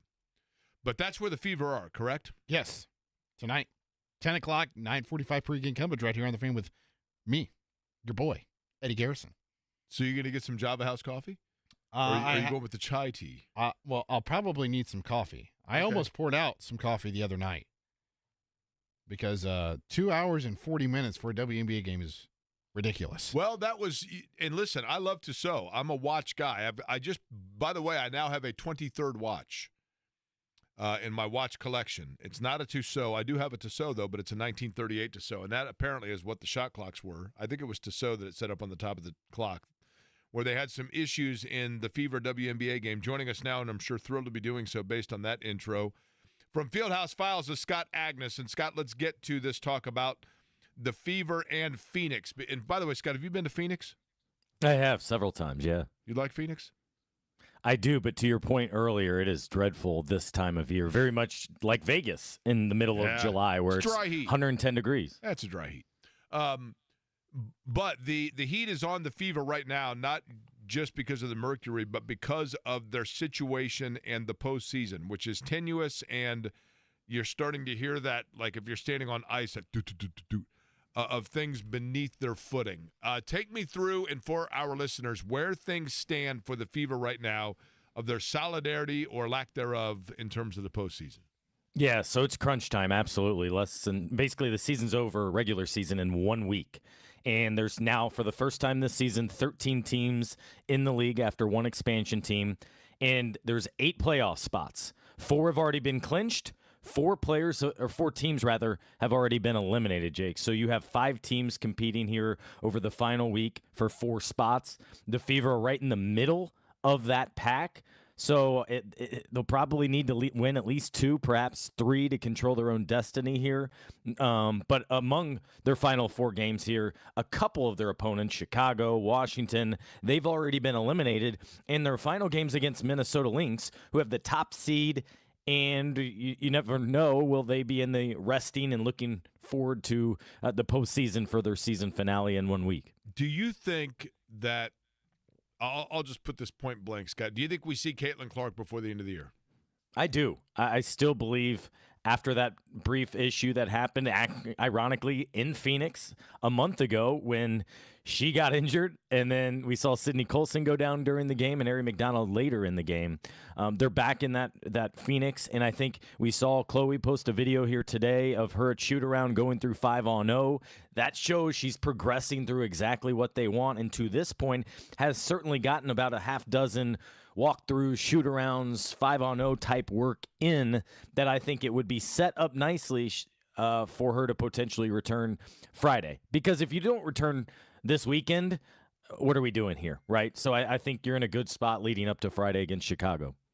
The Scott Agnes is our guest from Fieldhouse Files. Scott, as they have had to go through so many backcourt combinations this year, the Fever, because of the attrition, right? And seemingly every time they get a new point guard, something else happens. But have they had to alter their style of play? And in addition to that, are they being played any differently? Yeah, I think the manner in which they play has changed because they've had to simplify everything. Like you have all of training camp, which isn't very long and certainly not long enough for these coaches to install everything they want months ago. And, I mean, the latest example of what the Fever have gone through all season is one of the players they signed to a hardship, then signed to the rest of the season deal, Chloe Bibby. She's been out for 2 weeks now with left knee soreness. So it's one thing after another, and so she's joined that injury report for the last several weeks. So they've simplified. I think it's less playmaking, and they're really just emphasizing the most obvious things and trying to get through games. By the way, go ahead. Oh, finish what you're saying, Scott. My bad.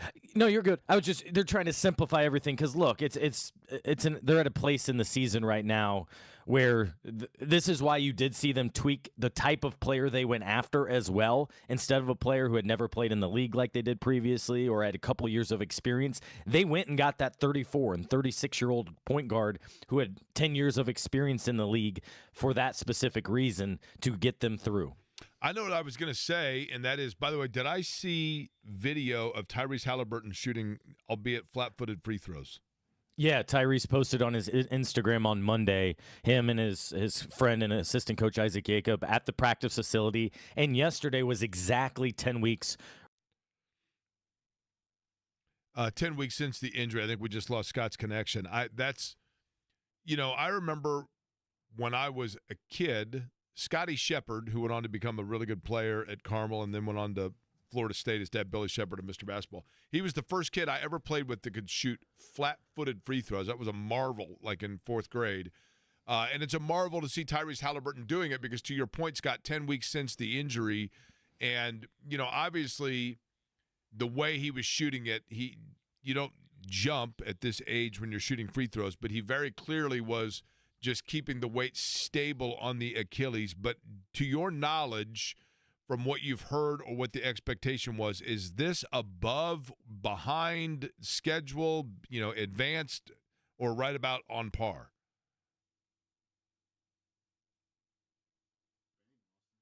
Do we lose him again, Eddie? We lost Scott a second time? This always makes for good radio, doesn't it? Yeah, I know. I'm beginning to think maybe it might be smarter for Scott just to routinely call in like the rest of the world, because seemingly this happens each time. Isn't that right, Scott? It does. I don't know what it is with the internet system here in the last couple of weeks, but after every 5-minute interval, it drops out. That's right. Okay, so I've got 4.5 to get this in. So is he ahead of, behind, or right on par with schedule?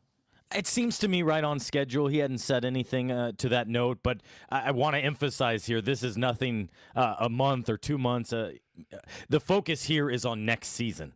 They've already had that. So the approach here is more than anything probably mental and getting through the rehab, which is so grinding. I mean, it's using your foot and picking up marbles on the feet to activate tendons and ligaments, things that are just tedious, but little things like that. So I think he's right on schedule. The fact that he did say he did get out of his boot a little bit early. He's not wearing shoes full time, but is able to wear it in spurts, but he certainly has ditched the scooter. So that's all positive. Yeah, I think and the thing is, when it comes to Haliburton, so much of injury recovery is mental and just overcoming the fear of whether or not the body is going to respond when you're asking it to do something different. And you know what I mean, Scott? Like, you just see so many players that psychologically they want to hesitate. And I'm not saying he's at that point at all. I mean, he's not putting that sort of physical activity on it. But each step along the way, I think, is important towards eventually being able to overcome that mental hurdle. 100%. Yeah, that's what you're looking for if you're the team. It's the little benchmarks. How are you doing mentally? And in the real test, Jake, will be here in 2 months or so when he's starting to miss games, when he's starting to feel like he's not contributing, that he has no role on the team, he can't help out in any way.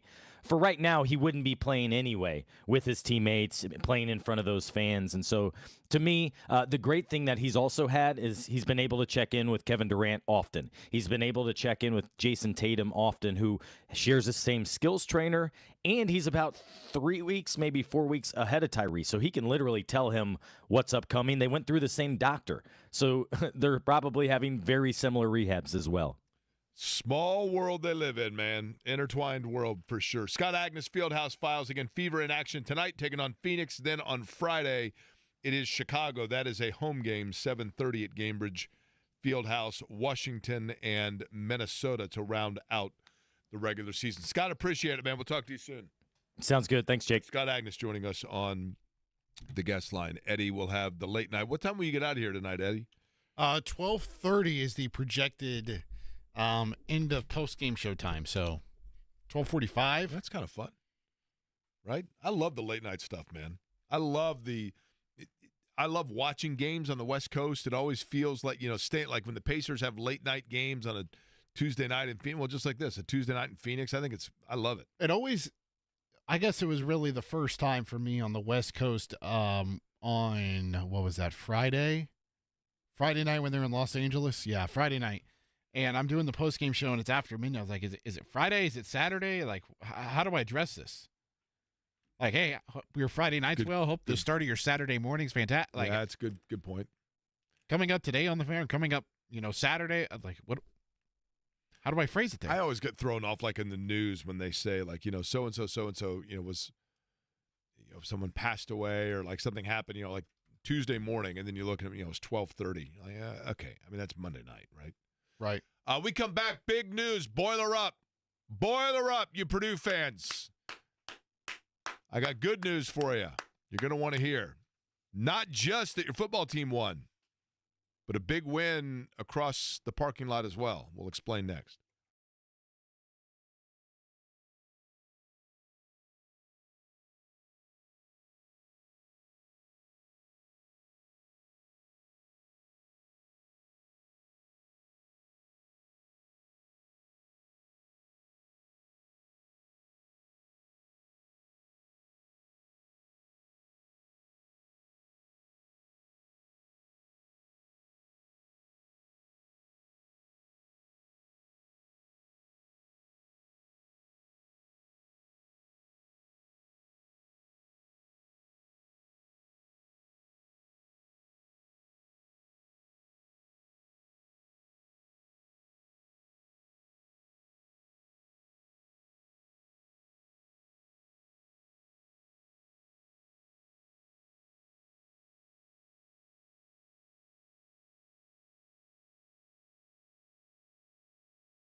So, some big things happening in West Lafayette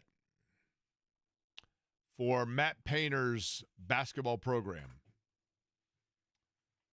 Jacob Weber, who is, I believe, now how do we say this, Eddie? Is it, I never know how to pronounce this, La Lumiere? Is that right? I think so. La Lumiere? I think that might be right. La Lumiere, that might be right. Either way, the prep school that's up north. Jacob Weber is believed to be one of the best shooting guards or shooting forwards. He's 6'6", so I guess you'd say like wing? Yeah, wing, thank you. In the country. He is nationally ranked. He was a 3-star recruit. That has improved. He must have had a good summer circuit. But he is verbally committed now to Purdue, to Matt Painter's program. He is believed to be the best shooter, one of them in the country. Chose Purdue over Nebraska, as well as Creighton. But I think this is one of those situations where people say, yeah, but if he hadn't committed, he was really starting to move up the boards and probably was going to get bigger offers. And Purdue already has, this is already a really good class for Purdue. Your Fletcher Lawyer replacement right there. That's probably right. And they have other players. I mean, Bo Ogden is a kid out of Texas that is kind of in that same mold that is already committed. Anymore, I get a little bit hesitant when I read, committed, signed, because, I mean, you get all the flips and the last-minute NIL push, etc. Yep. Luke Ertl, who is out of Mount Vernon, and he is a point guard and thought to be, again, there's your Braden Smith heir apparent, right? Already in as well. And then, I hope I'm saying it correctly, Sinan Juan, who's a 7-foot player out of Florida, is believed to be leaning towards Purdue. So what could be a dynamite class for Matt Painter. And one of the things about Purdue that I give them a ton of credit is, and I've told this story 100,000 times, and it's going to be 100,001. But I've gone up to watch Purdue practice on several occasions. And I have all the respect in the world for Matt Painter and his staff. We had Elliot Bloom on the show last year during the tournament. P.J. Thompson has joined us before. And I know that every sports property talks about culture, no matter where you go. Well, we got a great culture. Everybody's got culture. It's the most overused word in sports. That's a great locker room. I'm just proud of those guys. Just the culture, right? And it starts at the top. It's just culture. Guys, everybody knows their role. Okay. Everybody says that. Everybody says it. Half the people that say it don't even know what it means. Some guys are like, our locker room's got culture. Well, give me an example. Well, last week somebody brought in an Italian dish. Okay, that's not culture, right? And so with Purdue, I was up there at practice one day, and I'm watching it, and, yeah, I mean, sure, you get, it look like the guys get along or whatever else, but I'm not, who knows? I'm just watching a practice. And there was a big-time recruit. I mean, a big-time recruit that had early on been linked to Purdue. And this was pre-NIL, but NIL was a whisper, but not a reality. And so I just asked, hey, this guy that everybody and their brother wants. I mean, everybody wants this player. And I heard this player linked to Purdue early on, and I haven't heard Purdue mentioned much anymore. And one of the staff members said to me, oh, yeah, Paint shut that down. I said, what do you mean Paint shut that down? What does that mean? And they said, well, we went to Coach and said, hey, this guy is rumored to be going here. Or, rumored to be interested in going here. And eventually this guy's dad called and said, you haven't called in a while. And so they went to Painter and said, what's the deal? And Painter said, yeah, no, he's a pay for play. So what do you mean? He said, well, he's going to want payment. We're not going to do that. And until it's legal, and it's not yet. It's going to be, but it's not now. And secondly, guys like that have the handout, they're looking for themselves, and I don't want that. I want guys here that buy into the team concept. And if you look at Purdue, and it really is amazing. I mean, I realized that Braden Smith and Fletcher Lawyer played right away, but I think Caleb First and Trey Kaufman-Wren are a really good example of the Purdue culture, because Caleb First is a guy that came in the same class as Trey Kaufman-Wren. He was Mr. Basketball. Kaufman-Wren was the runner-up. They go to Purdue together. Kaufman-Wren is immediately redshirted. Caleb First gets minutes right away. And Caleb First was a really good player and a contributor as a freshman and a big-time recruit. And Trey Kaufman-Wren is sitting and watching. And then Zach Edey really develops, and Caleb First takes a back seat and a secondary role.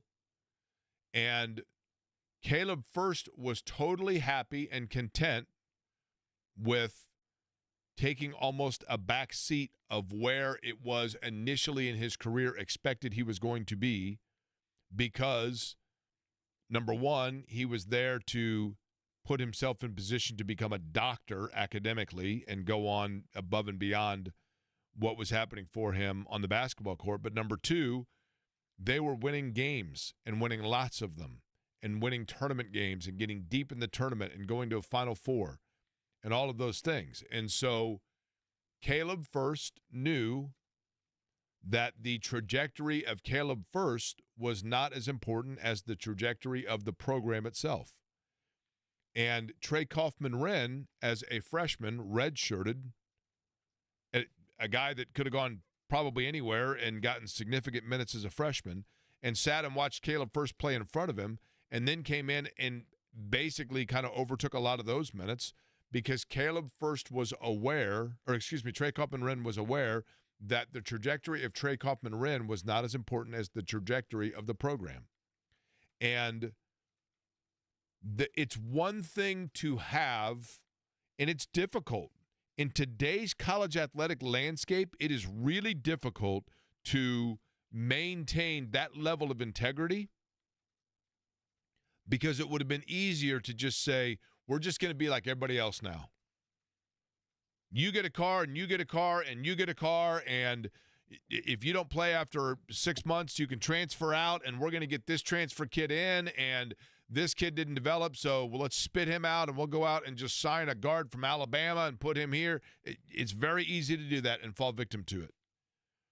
Or you can stay true to who you are and know that that might limit the scope of player that you're going to recruit, and you might be actually minimizing the talent pool from which you're choosing, but you are now going into a more esoteric group of player, but that group of player has an esoteric list of school he's willing to play for.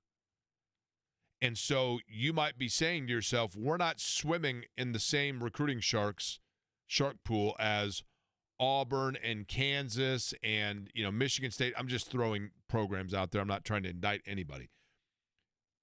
Maybe, but the players that want to play and want to be Caleb first and want to be Trey Kaufman-Wren and want to be Zach Edey, and by that I mean that know that minutes are going to come to those who are putting in the most time. Minutes are going to be going to those whose services best fit what we want to do to win. You now are able to kind of almost handpick that level of player, because that kind of a player with that kind of a mindset has a smaller and more finite list of school that still caters to that, as opposed to come here and we're NBA junior. And Purdue, when it would have been very easy to sell itself out and compromise itself, stood true to who it is. And they're now seeing the reward for it, because they are option one for players that still have that belief and that feeling of culture. And it might not be as big a pool to choose from, but you're going to get the top of that list. And that's what you're seeing.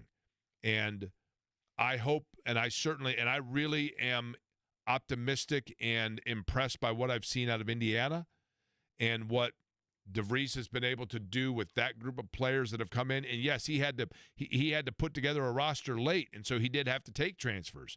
But some of the players they're in the mix for now from a recruiting standpoint, I think also are guys that are going to go there because they're like, I believe in the system, the way that they play, the fast pace, the open threes, and those sorts of things. And in Purdue's case, it's a system that is embedded in integrity.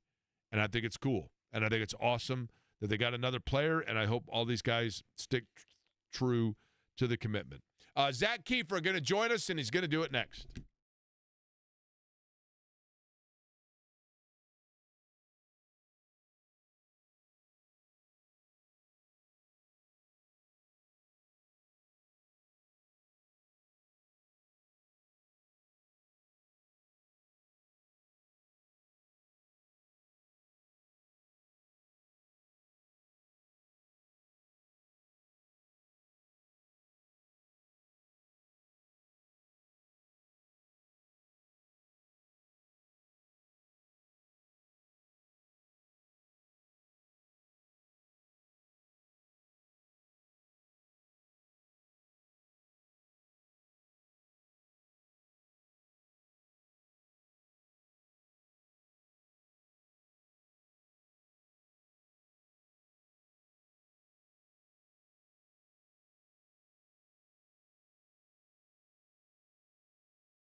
Zach Kiefer from The Athletic in just a second. Before we do that, wanted to pass this along. Just saw this story come across in the last hour or so. George Raveling, who many would remember as the sweatsuit-wearing coach for the Iowa Hawkeyes in the mid-'80s. He had been involved in the shoe industry when he got the Iowa job.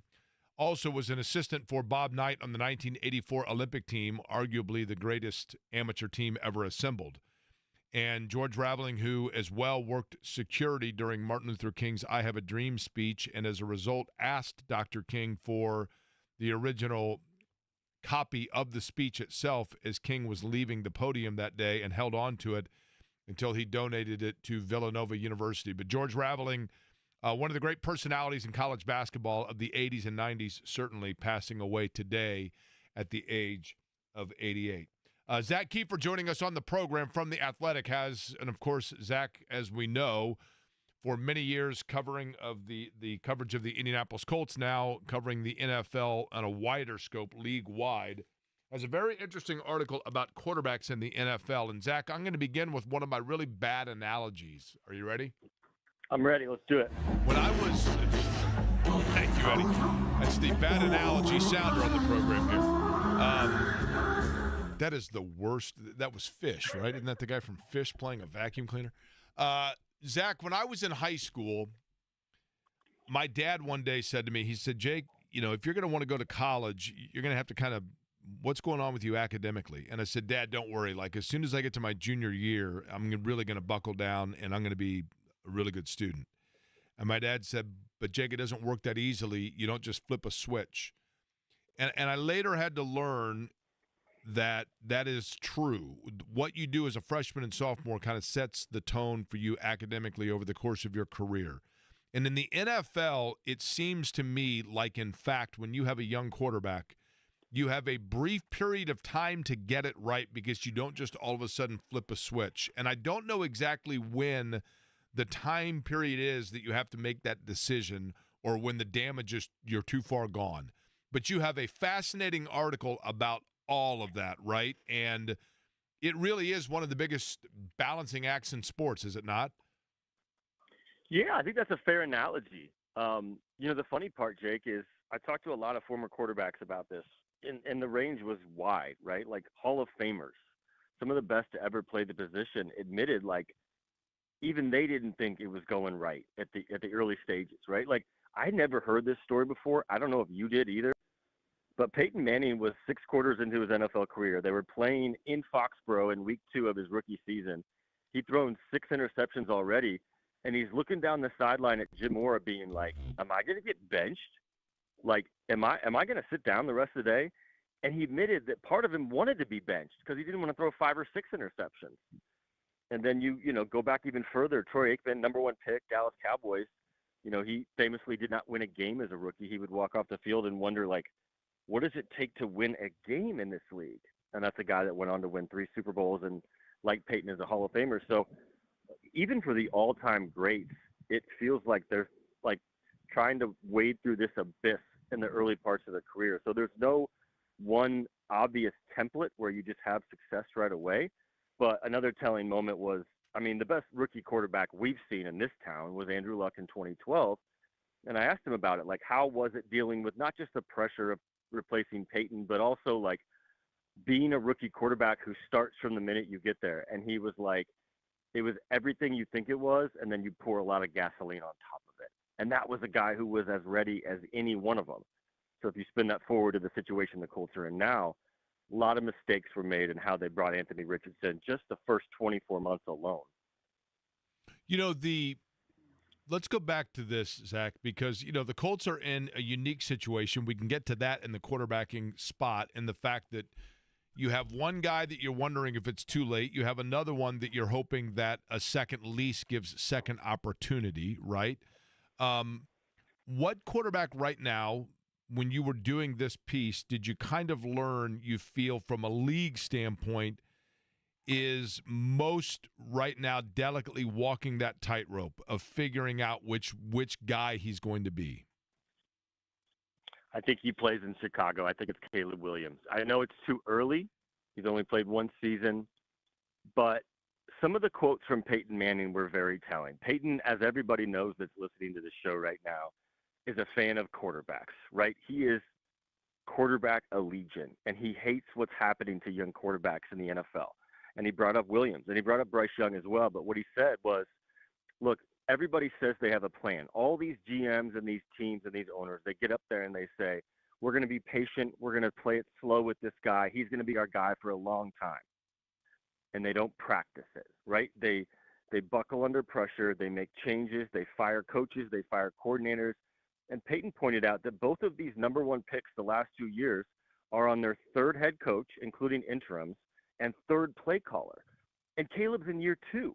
So this is just malpractice in terms of what Peyton sees. And look, I mean, part of it is the way we analyze these guys. And Aikman made this point. He said, look, I was in Dallas. I was terrible as a rookie, but I wasn't on the talk shows every day. I wasn't getting destroyed on ESPN every day. And I mean, Caleb Williams, he misses a throwing net in August in the first week of training camp. And it's like all of a sudden a 9-second video clip on Twitter is a litmus test for the rest of his season. So, you know, context is missing, Jake. Nuance is missing. But the thing is, you know, Peyton gets really angry about the way these quarterbacks are treated. And he played for the same offensive coordinator the first 9 or 10 years of his career. That's rare. But he said, look, if you're a team and you don't think you have the right coach, don't draft a quarterback. But then he added, they always draft the quarterback. Okay, let me give you a couple of quarterbacks, Zach, and I want you to tell me whether or not you think we know who they are or we're still learning, okay? All right. Tua. Oh, I think we know who he is. Okay. You mentioned Caleb Williams. That's a good one. Okay. And here's a good one because it's a young player who right out of the womb was outstanding. But there's also that tendency to kind of buy into fool's gold. I'm not saying that this player is that. But I'm going to give you a couple of young players. You tell me if there's a chance of regression. Jaden Daniels. I have a big story coming out on him later this week, and I think he's for real because of his makeup, his mental makeup. He doesn't fall for the trappings that a lot of these young quarterbacks have fallen for.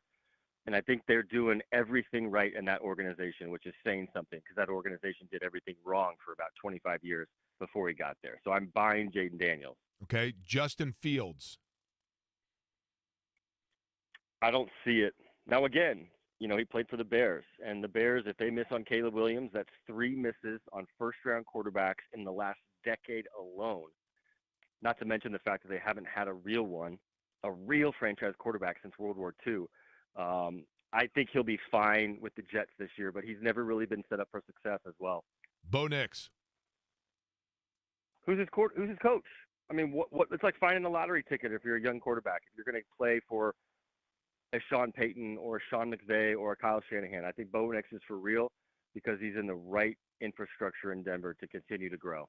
Okay, let me give you 2 more here, and then I want to talk esoterically about Indianapolis with it. But Justin Herbert. Yeah, he's just only going to get better. I mean, do you know the weapons he had last year? Like, right. It was an offensive line and a run game, and then like Ladd McConkey. So I think he's for real. Okay, Trevor Lawrence. That's one that gives me pause. I think he's made of the right stuff, but remember, he was thrown into maybe the worst situation any quarterback's faced as a rookie with Urban Meyer his rookie year.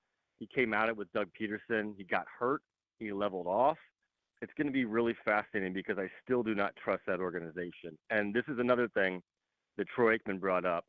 He said, we're looking for all the great young quarterbacks. Everyone's asking, where are these great young quarterbacks? Aikman's question is, where are the great young quarterback coaches? Because there's certainly some. Ben Johnson is the new one, right, that's got the head job. But you got to wonder, like, some of these coaches, they just absolutely mismanage quarterbacks earlier in their career. See, you tell me, Trevor Lawrence, and I mention it only because it's AFC South, right? And you know, he still is young enough, and that Jacksonville team around him, if they put pieces there, I thought coming out, and I realize this now is not probably going to be fruition, Zach Kiefer, our guest from The Athletic. I thought coming out, Trevor Lawrence was the closest I'd seen to Peyton Manning. Size, touch, understanding, all of it, right? But I also look at it and I go, he was thrown to some guys at Clemson that were all had separation, and so it was easier to get it within window. And so I guess my question is, was I looking at that through Clemson-colored glasses? I don't think so, Jake, because I remember watching that game against LSU, right? Maybe the best college football team of the past 20 years, the LSU Tigers with Joe Burrow. Those guys weren't open in that game, and he was still finding ways to get that ball in there. I mean, that was some of the best college quarterbacking between Burrow and Trevor Lawrence that I've ever seen. So I don't think you were looking at it as a Clemson fan. He was every bit what everyone thought he was. But this is the other part of it. This is why I wrote the entire story. Teams play a role in this. They just do. You can have Trevor Lawrence. You can have Andrew Luck. If you don't have the infrastructure in place, even the great ones are going to struggle. And as you see Trevor Lawrence right now kind of in this abyss of whether we don't know if he's good or not, if he's elite or not, or if he's one of the best in the league or not. I thought Zach Kiefer's our guest from The Athletic, and you're writing about quarterbacks and, the making and breaking of quarterbacks, and more specifically how the NFL just chews up and spits out quarterbacks. So let's go now to Indianapolis. Is the ice cream truck coming past? Is that the That's ice cream? my wind chime, but Really? don't tell my kids, because if they hear that, you're going to hear my kids on the other side. If it was the ice cream truck, what would you get? I don't know, man, but I know they would be getting something. That's for sure. They're off school today. I don't know why. Like, it's Labor Day's over. Let's get back to school. It's a Tuesday that feels like a Monday. Okay, Anthony Richardson. Is this still? Do you believe that Indianapolis still thinks there's something there, or are they giving window dressing to ride out the year and then figure out what they're going to do with him? No, I don't think it's window dressing. I honestly believe what Chris Ballard has told me. I had a long conversation with him this summer about this very topic for this very story. And I pushed back a little bit. And he said, even if he doesn't win the starting quarterback competition this summer, we're not giving up on him and we believe in him. So I think they've just done a hard reset here, right? They rushed him in too fast. They've admitted that. He didn't hold up his end of the bargain, which is another part of this, right? He didn't prepare like he should have last year. And a big part of this that's getting missed, I think, is he played well as a rookie. If you remember this, he played well those first 4 games. They signed Jonathan Taylor because they think they have the quarterback thing figured out. And then Richardson gets hurt for the year. And what does that mean? He's out of the building. And when he's out of the building, he doesn't get to see what a quarterback needs to do every day. I mean every day. I don't mean every week. I mean every day to get ready for Sunday. He comes back. He's handed the job. He doesn't have to earn it. And his preparation slips 3 weeks in. Coaches notice, teammates notice, etc. He's benched for lack of preparation. He taps out, I'm tired, all that. You need to build those daily habits, and he just didn't do that. So I think the Colts, as unpopular as this sounds, I think they realize that they screwed this up, and this kid is still 23 years old. He's only 23. He's like younger than some of the rookies that are starting this year. So there's no real rush, and maybe it's a little bit abnormal to wait on, the 5th-year option and all that comes next year. But I think the Colts honestly believe the best thing for Anthony Richardson right now is to sit and watch for a year and then see if he can reach his potential after that. That's my opinion. But from everyone I've talked to over the last couple of months, that's where I think the Colts came down. As much as they've screwed this up to this point, they're not willing to screw it up further by making it worse. Well, I guess the question becomes, Zach, is it possible that they have screwed this up to the point of no return? Even if they want to resurrect it, is it possible that the damage has already been done in the fact that they, I go back to Chris Ballard saying Anthony Richardson has come miles from when he got here. And right. I say to myself, well, that's great, but that means that he was miles ago a guy that won the starting job and now miles later is losing it to Daniel Jones. Yeah, it doesn't track, right? It doesn't add up, right? They can't go back and change. And this is a conversation I had recently is like, Chris knew that this guy was going to take time. Like I've talked to him for years about quarterbacks, and he would be like, you don't just draft one. You have to have a plan in place once they get here. And then we're still in this place where they talked about patience and preached it. And then he gets here and they have a sham of a quarterback competition and they give him the job. So like all they did was talk about it, and they didn't walk it. They didn't back it up. So at this point, I don't think it's too far gone. I don't think he's too far gone. What you're talking about essentially are scars, right? That's what Bruce Arians called them. These guys play too early. They develop bad habits. They're not brought up the right way in the league. And Alex Smith talked about this. His couple years in San Francisco were a disaster. And he would watch film alone, right? Because it was just disaster. And I don't think it's too late for Anthony Richardson. He's still young. This team still believes in him. And as I mentioned in the story, like, there are guys that go and resurrect their career and play really well. I still think it's in them. Sam Darnold, Baker Mayfield, Geno Smith. Now, for those guys, they had to go somewhere else and do it. The Colts still believe it can happen for Richardson here. That would go against pretty much everything we know about the NFL. But again, these things are possible, and they're just taking the slow approach. And I don't think they're closing the book on him yet. Do you think, Zach Kiefer is our guest from The Athletic. Do you think that Daniel Jones is the starting quarterback of the Indianapolis Colts right now because more so of what the Colts believe in Daniel Jones, or more so because of what they believe still they're trying to get out of Anthony Richardson? That's a good question, Jake. To answer it, I think, and Matt Hasselbeck made this point in my story, times when you have one thing and it doesn't work, you overcompensate and go towards the other thing, right? So in a lot of ways, these guys are the opposite quarterback. I know they're both athletic, but Jones is going to give you the consistency, the down-to-down, third and short as opposed to third and 15, that kind of stuff, right? I think Daniel Jones is the starter because he doesn't make the mistakes that Anthony Richardson does. I think at the end of the day, Shane Steichen just wanted a guy who's going to run his offense, who's just going to run his offense. I think that was what they were going for. And he can live without the splash plays. I think, Bruce Arians said this in the story, and he was not talking about the Colts. He said, when I'm looking at a quarterback, I want accuracy over arm strength, and I literally just want a guy who's going to do the stuff we design. Like, that's a Super Bowl winning coach who's been really good with a bunch of quarterbacks, Brady, Manning, Luck, Roethlisberger, all those guys. He knows what he's talking about. And he simplified it to that extent. He said, I just want a guy who will do the stuff we design. I think more often than not, coaches believe that about themselves, that they can get this done if the quarterback just runs their system. And I think that's what they see Daniel Jones doing this year. It worked pretty well the first year with Gardner Minshew. Zach, one of the things I mentioned earlier, Jonathan Taylor is such a good running back. And I think we lose sight of that because it's an NFL now that unless you have a running back that you're utilizing 100 different ways in space, Saquon Barkley type stuff, just the offense of relying on your running back seems antiquated. But I think the Colts are going to do that this year. Now, do you believe that they have Daniel Jones as a game-managing quarterback in there because they are going to rely so heavily on Jonathan Taylor and maybe Tyler Warren? Or are they going to be reliant on Jonathan Taylor and Tyler Warren because they have a guy in Daniel Jones that limits what they can do?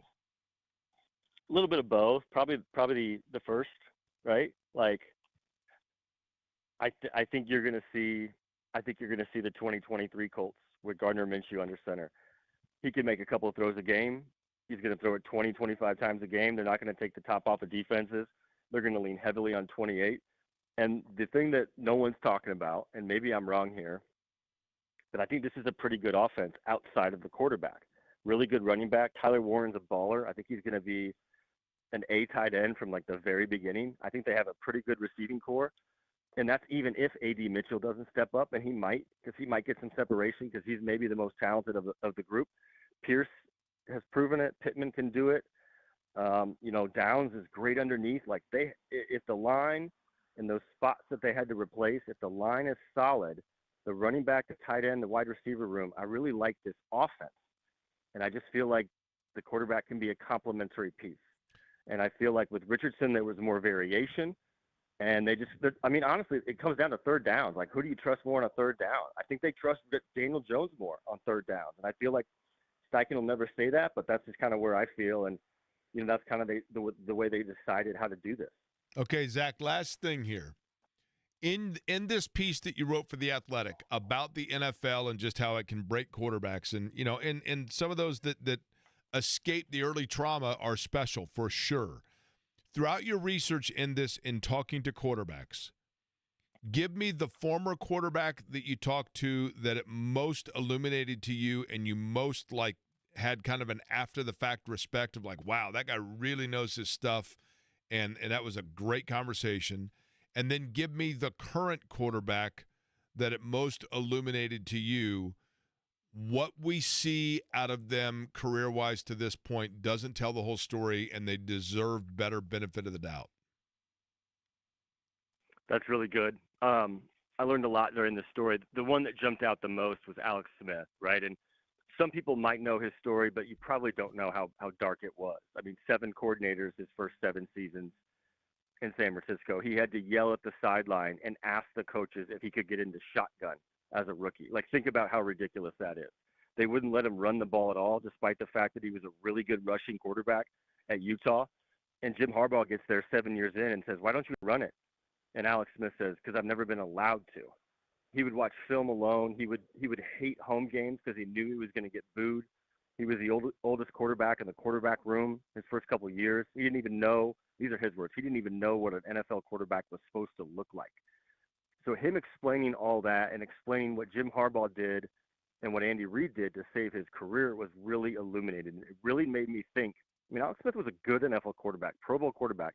It really made me realize how dependent these guys, even the good ones, are on where they land. I mean, Andrew Luck would have been a baller anywhere he went, Peyton, etc. CJ Stroud probably the same way, but those guys are rare. And these guys are getting drafted every year to be saviors, to be cure-alls, and only 1 or 2 in a generation really are. I mean, it's super rare. And so I asked CJ Stroud, one of my favorite questions is, if you were drafting a quarterback, what would you look for? I asked Andrew Luck, and he said, processing capacity and humility. He says, if you make a mistake, that's fine. Can you not make it again? And then he said, then you have to own up to that. Luck was really good at that as a rookie. That's why he earned Freeney's respect and Mathis's respect and Reggie's respect, because he didn't come in like he owned the place, and that matters. The locker room, the ability to win over the locker room matters. And then I asked C.J. Stroud the same question and talked about active quarterbacks, and he said, I would interview every one of their college teammates. And I thought that was really fascinating because essentially you can't fake that, right? Either your teammates know if you're a real one or not. And I thought that was really fascinating because these guys walk in. I mean, Jake, in what other American enterprise is a 22-year-old thrust into a new city, new bosses, new colleagues, and essentially the face of the entire organization, a multi-billion-dollar organization? It just doesn't happen, and it's really hard, and it's even harder than we realize. And from hearing from these guys, they kind of illuminated just how impossible it can be at times.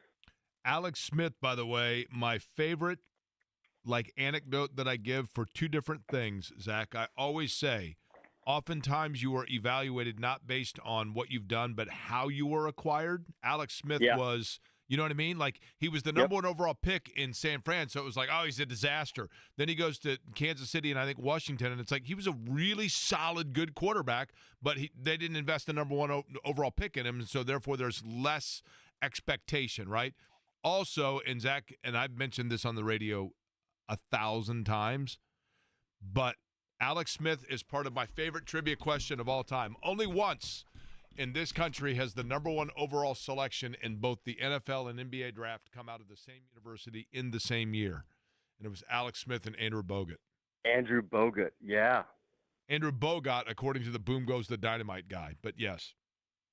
Well, that's a good point, Jake, because where was Anthony Richardson drafted? 4th overall. He had no business going 4th overall, right? Let's just be real.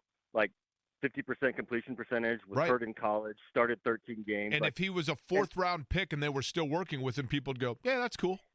That's part of it. That's part of the infrastructure, and that's on the Colts, but every team does it as well. Every single team does it as well. Zach, appreciate it as always, man. I know you're busy. Appreciate you squeezing in, and great piece on quarterbacks. Enjoyed it. Thanks, Jake. All right, Zach Kiefer from The Athletic joining us on the program. All right, we mentioned it earlier. I'll kind of recap for you again the big news as it relates to what happened over the weekend in Nashville. Fever in action tonight as well. But when we come back, there is one familiar name in the Indiana sports landscape that is going to be getting a change of address. I'll let you know what I mean next.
All right, thanks to Zach Kiefer for his time. If you're just joining us, Where have you been? thank you, Eddie.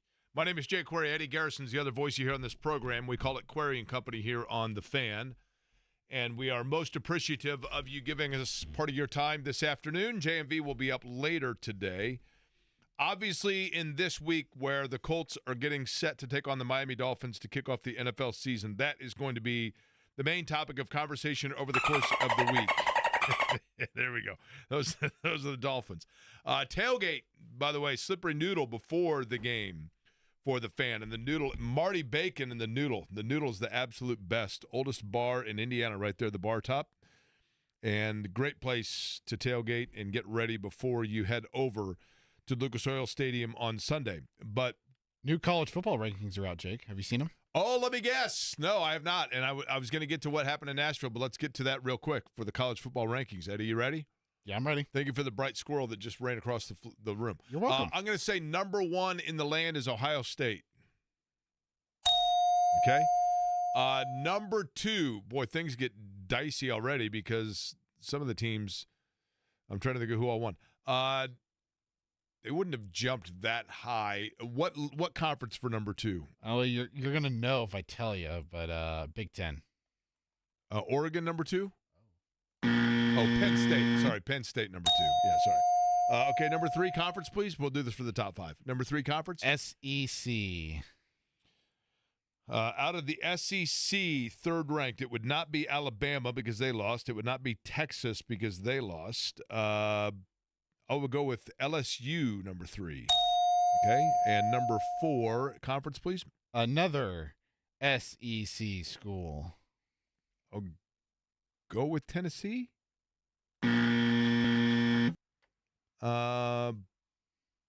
Georgia. Okay, and number five. Do you want the conference again? Yes. ACC. That would be the Hurricanes of Miami. Okay, so the question is this. Where is Indiana? Indiana falls 3 spots to 23. Where is Notre Dame? The Fighting Irish check in at number 9. Where's Clemson? Number 8. Not terrible for Clemson, right? Florida State goes from unranked to 14th. Alabama pummels to 21st. Okay. I thought over the weekend, I thought Notre Dame looked okay. I mean, when I say okay, I mean better than okay. I think they look good.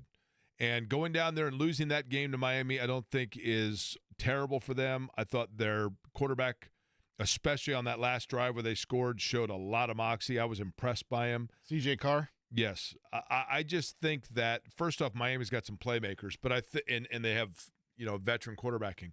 But I think also, especially late in the game, and I listened to, who I listened to on the broadcast, Eddie? Nick Yeoman and I were driving back from Nashville, and we were listening to that game on the radio. I listened to probably the first 3 quarters of it on the radio. And I listened to a national broadcast from J.P. Shadrick. Our guy. Our buddy down in Jacksonville. Our guy, JP. Let's go. How He was really good. He was very good. He sounds kind of like Kevin Harlan in doing games, but he was I thought he did a great job. And he mentioned this. I thought it was a very good point, and I don't know if the television broadcast did or not, but he was mentioning how hot and humid and sticky it was down there, and how he felt like that was a huge advantage for Miami in the trenches because Notre Dame just appeared to get worn down. And They did. just, you know what I mean? Something that was a big theme across college football this past week for me, Jake, is that you look at the teams that struggled. You look at Texas. You look at Ohio State struggled offensively. You look at Indiana.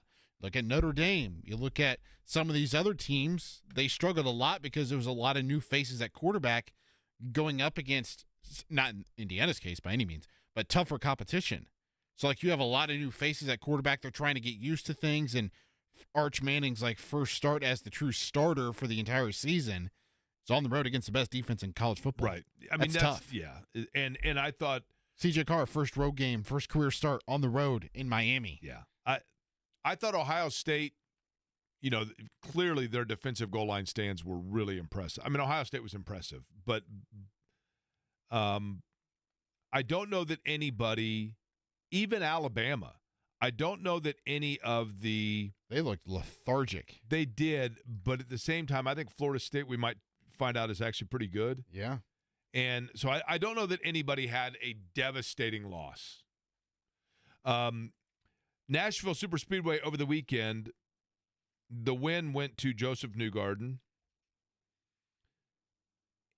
And I get it. I totally understand that in a week when we're getting ready to talk about the NFL season kicking off and the Colts and Dolphins, IndyCar is more of an esoteric sport. I totally understand it. But this is the start of the silly season, as they call it, meaning all of the speculation and conversation about where drivers are going to end up.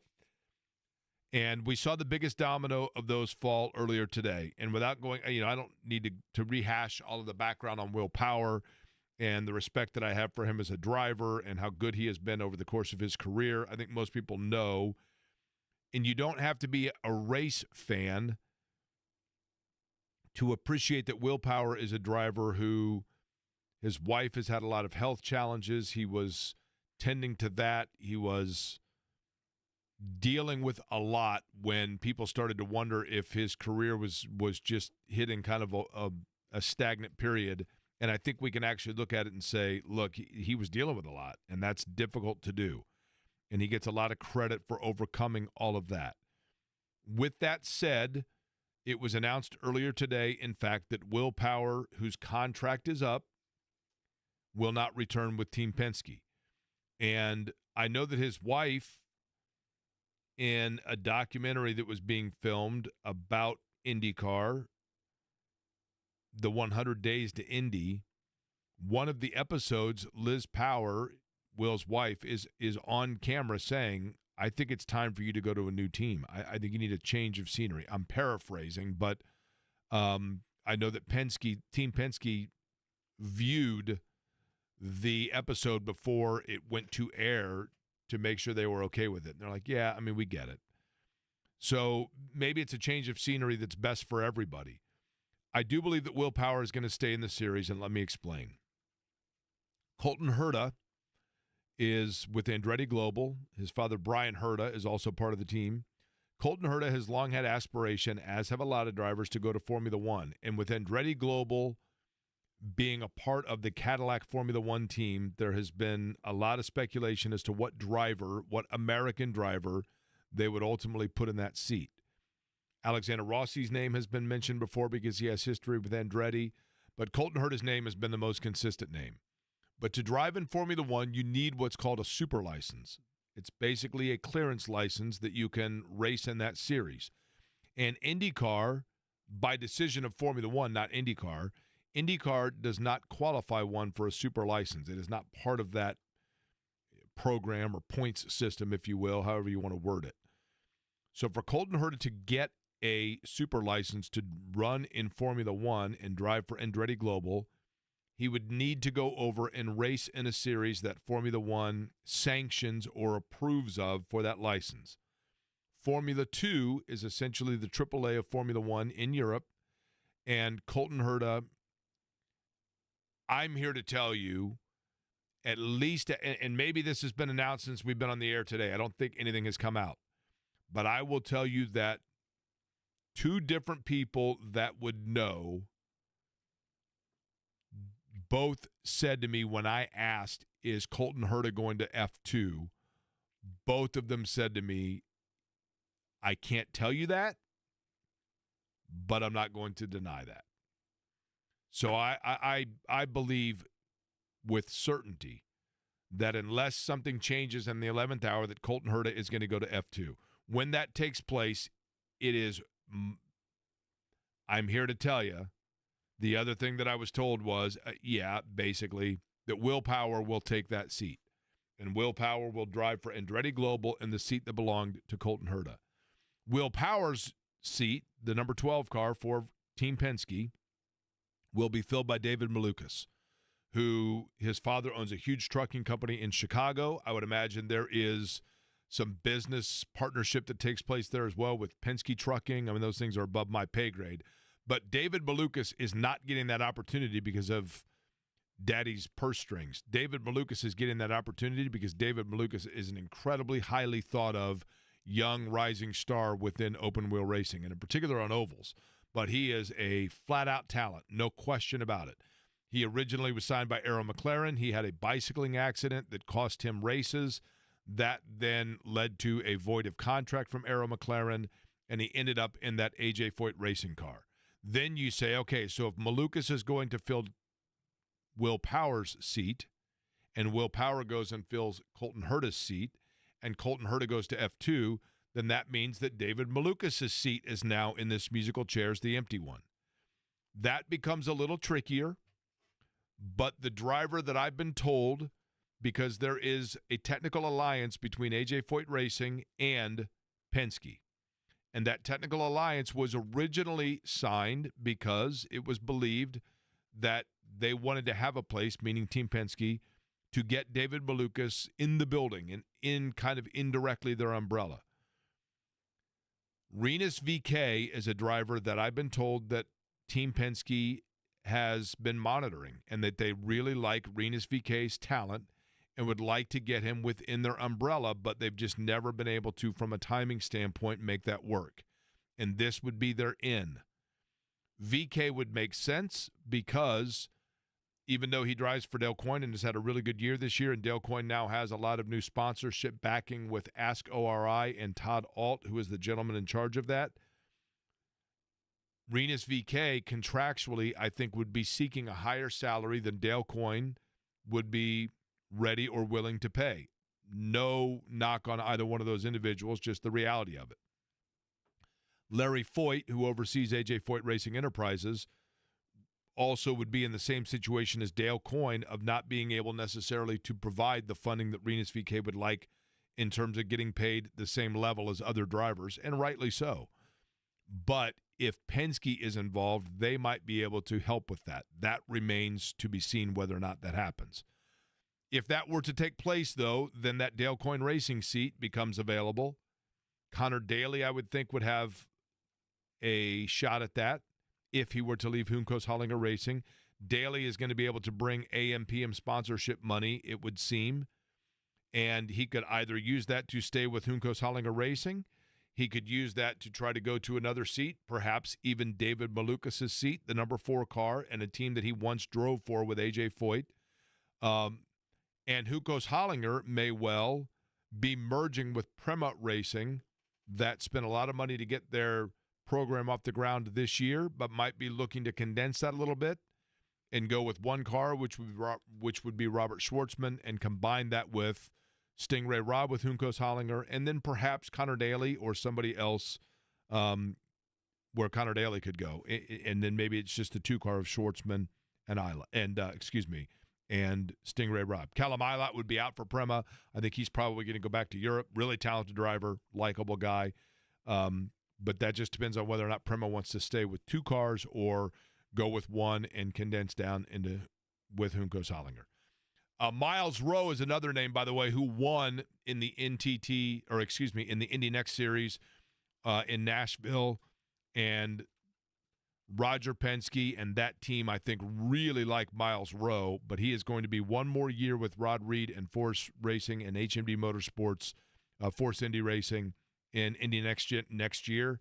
And then I think you will see him probably go in through the Foyt umbrella up into a Penske opportunity at some point in his career. So that is probably way more than a lot of you were bargaining for in terms of your IndyCar update, but that's where silly season stands right now. We'll come back. We'll put a tie on what Eddie and I were saying about the NFL and our 3 teams of prediction, and as well hand it off to John as part of our Love Heating and Air crossover. We'll do it all next.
Okay, so earlier we mentioned, somebody said that I said esoteric too many times today. My apologies.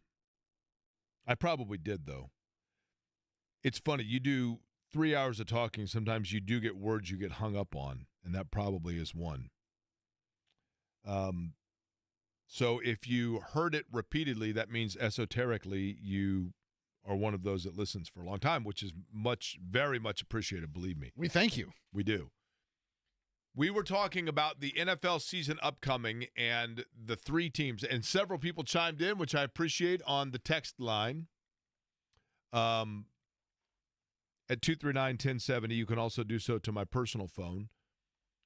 But teams that, and there are always three categories on this. NFL teams that there is a lot of expectation towards, and the assumption is that they're going to be good or be a contender. And sometime around Halloween into early November, we look at each other and go, are they not very good? The Bengals of a year ago. Correct. The Bengals were dinged up, admittedly, but you kept waiting for it to get going, right? And it just never did. You just thought that defense would get better, and it did not get better. So the Bengals of a year ago are a good way of saying it. I'm going to go with, and I love Jaden Daniels. I think my sister's become a huge fan of his. I think he's a really fun player to watch, seemingly a really good guy. But because of that, there's just so much expectation.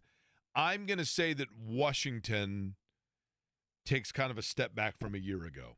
And that's my team that I'll go with on this. I went with Houston just because I think there's so many question marks. Offensively, new offensive coordinator. What does that offensive line look like? They traded their all-pro left tackle, Laramie Tunsil, to Washington. They have three new receivers next to Nico Collins, who can't stay healthy. Joe Mixon. There's no idea if Joe Mixon's even going to be playing this upcoming season. Nick Caserio, the general manager, did not comment on whether or not he anticipated or when he anticipates Joe Mixon being back. He's dealing with what is a foot issue or an ankle issue. Nobody really knows. They bring in Nick Chubb, who has had two major knee injuries, and he just doesn't look like Nick Chubb anymore. They drafted Woody Marks, a fourth rounder at USC. Can the defense, take a step from good to great to make that team good, to make that team, good enough to make the playoffs? Okay, Todd chimes in, who's in our fantasy league, says that his surprise team to be good this year is going to be the Bears. Popular pick. I think a lot of people think that. His surprise team to be bad, that we were just talking about, Detroit. As for the team that we think could surprisingly be good, this is one that nobody really talks about. You don't necessarily see them leading off anything, have conversation, and then all of a sudden in November you go, these guys are 6-3. Like, do we need to start taking them seriously here? I go with the Las Vegas Raiders. I think also in that category from a year ago, Jake, is the Denver Broncos. Yeah. Denver's a really good example of this, right? Because a year ago you're like, young quarterback, what? And then, before you know it, you're going, wait, do we have to take these guys seriously? I went with the New England Patriots because in their division, I guess they do have Buffalo, but they have Miami, who nobody really knows anything about. They've got New York, who nobody really knows anything about. They've got a young quarterback who's entering year 2 in Drake May. They bring in a veteran head coach and Mike Vrabel that knows how to win. You bring back Josh McDaniels and you give Drake May a competent coordinator. Things may start to look up for the New England Patriots, and they've got a very favorable schedule. The reality is when it comes to the Jets, I think we have plenty to know about, right? Well, new head coach Aaron Glenn. They bring in Justin Fields. Fair. Yeah, Justin Fields a bit of a curveball. Okay, then the last group is this, and that is the team. I think you nailed this one, Eddie. Every year there is a team, and it was the Colts a couple of years ago. I mean, the year of the all of a sudden out of nowhere, it's like Matt Ryan has been benched for the rest of the year, and Sam Ellinger's a starter. It's like, what? And then the Colts have a new head coach. It's Jeff Saturday, and I love Jeff Saturday, but it was like, what? There's always a team where just everything hits the fan and just nothing. Every door is locked. There's turmoil. There's rumors of players not getting along. A head coach doesn't get along with the star. There's just drama. It's nonstop. This is the Dallas Cowboys honorary award. Dallas, we're not even giving it to because this has been their MO for 30 years. But, sorry, Jeremiah, the team that is going to be drama-filled this year and as a result just can't get out of their own way and things go wrong for them. I think personally, and I know this is crazy to say because they're massively talented and they're likable and they have really good pieces. But Nick Sirianni, and I love the guy, but he's a little bit edgy. And when you're coming off a Super Bowl, there's expectation, and it's a big market where there's a lot of, just it gets tough and challenging. I'll see Philadelphia as the team this year that just keeps kind of bumping into themselves. Eddie, you went with what is probably the right answer. I thought the low-hanging fruit here was the Pittsburgh Steelers. It's hard to argue that, man. Hard to argue that because of the Aaron Rodgers drama, right? And you bring in DK Metcalf, who in his own little world is also a drama-filled problem at sometimes. That's fair. That is very fair. JMV has arrived. Low-hanging fruit. The hell's that? How was the weekend, John? You had a good weekend, right? I had an awesome weekend. Let me tell you. Shout out to everybody, Mystic Waters, everybody at Sid's, Brent Halverson, Heaven Hill Distillery, Ford's Garage, Taylor's Pub with the food, Paradise Day Watson. I didn't even show those pictures or video because I can't. I shouldn't. Paradise in general, all of that sounds like it was great. Now, it could be a little bit warmer. I had certain signs of shrinkage for a couple of days in the pool. Couldn't help it. That's okay. Yeah, couldn't help, but that's okay. I'll take some shrinkage. It's not like it's that. Margin for error? Is it's that what not you're like trying to that say here? impactful. Okay. What's on the big program today, John? Rick Venturi at 4 o'clock. We're just going to remember those the Evel Knievel motorcycle where you put that little ripcord in there and, and it'd go. Well, I know you spun this, but the ones where you pulled the ripcord on them, yep. That's what I do with Rick. I just pull the ripcord and he goes. And unlike the Evel Knievel bike, he keeps going. The Evel Knievel one for me would go like 2 feet and then fall over. There is never made it to the ramp. No question. How was your weekend down in Nashville? It was good. The race was good. It was, I watched the Clemson LSU game with my buddy Dave down there, and he's a Clemson fan. That was disappointing. But between college football and the race was good, and I've always liked Newgarden. I know a lot of people find him polarizing. Will Power played the drums. Did he play the drums down there? Will Power played the drums all the way to Andretti Global now because I think he's going to be driving Colton Herta's old ride. And where's Colton Herta going to F2? F2, yep. Wow. Is that like It looks that way. Let's put it that way. Well, doesn't it look, that's not great though, is it, when you decide to go to a minor league group over? Well, it's only because he's going to end up, hopefully for Colton Herta in F1, he just has to get the super licensing. He can't even win in the Indy. What the hell is he going to be doing there? That's a very good question. Okay. That is a good question. That's just, he's a nice dude. I like him, but damn, he hadn't won a damn thing here, has he? No, you're right. Everybody always says, well, he's got talent. Whispers are out there. That's what they say about Richardson. That's right. Got talent. That's right. All right, Rick Venturi, 4 o'clock. Oh, 4 o'clock. I can't wait. John's up next. I thank you for listening, everybody, and we will join you tomorrow. Hey, by the way, brought to you by Love Heating and Air. That's right. 353-2141. 317-353-2141. Got it. The crossover from Love Heating and Air. All right, we'll be back with you at noon tomorrow.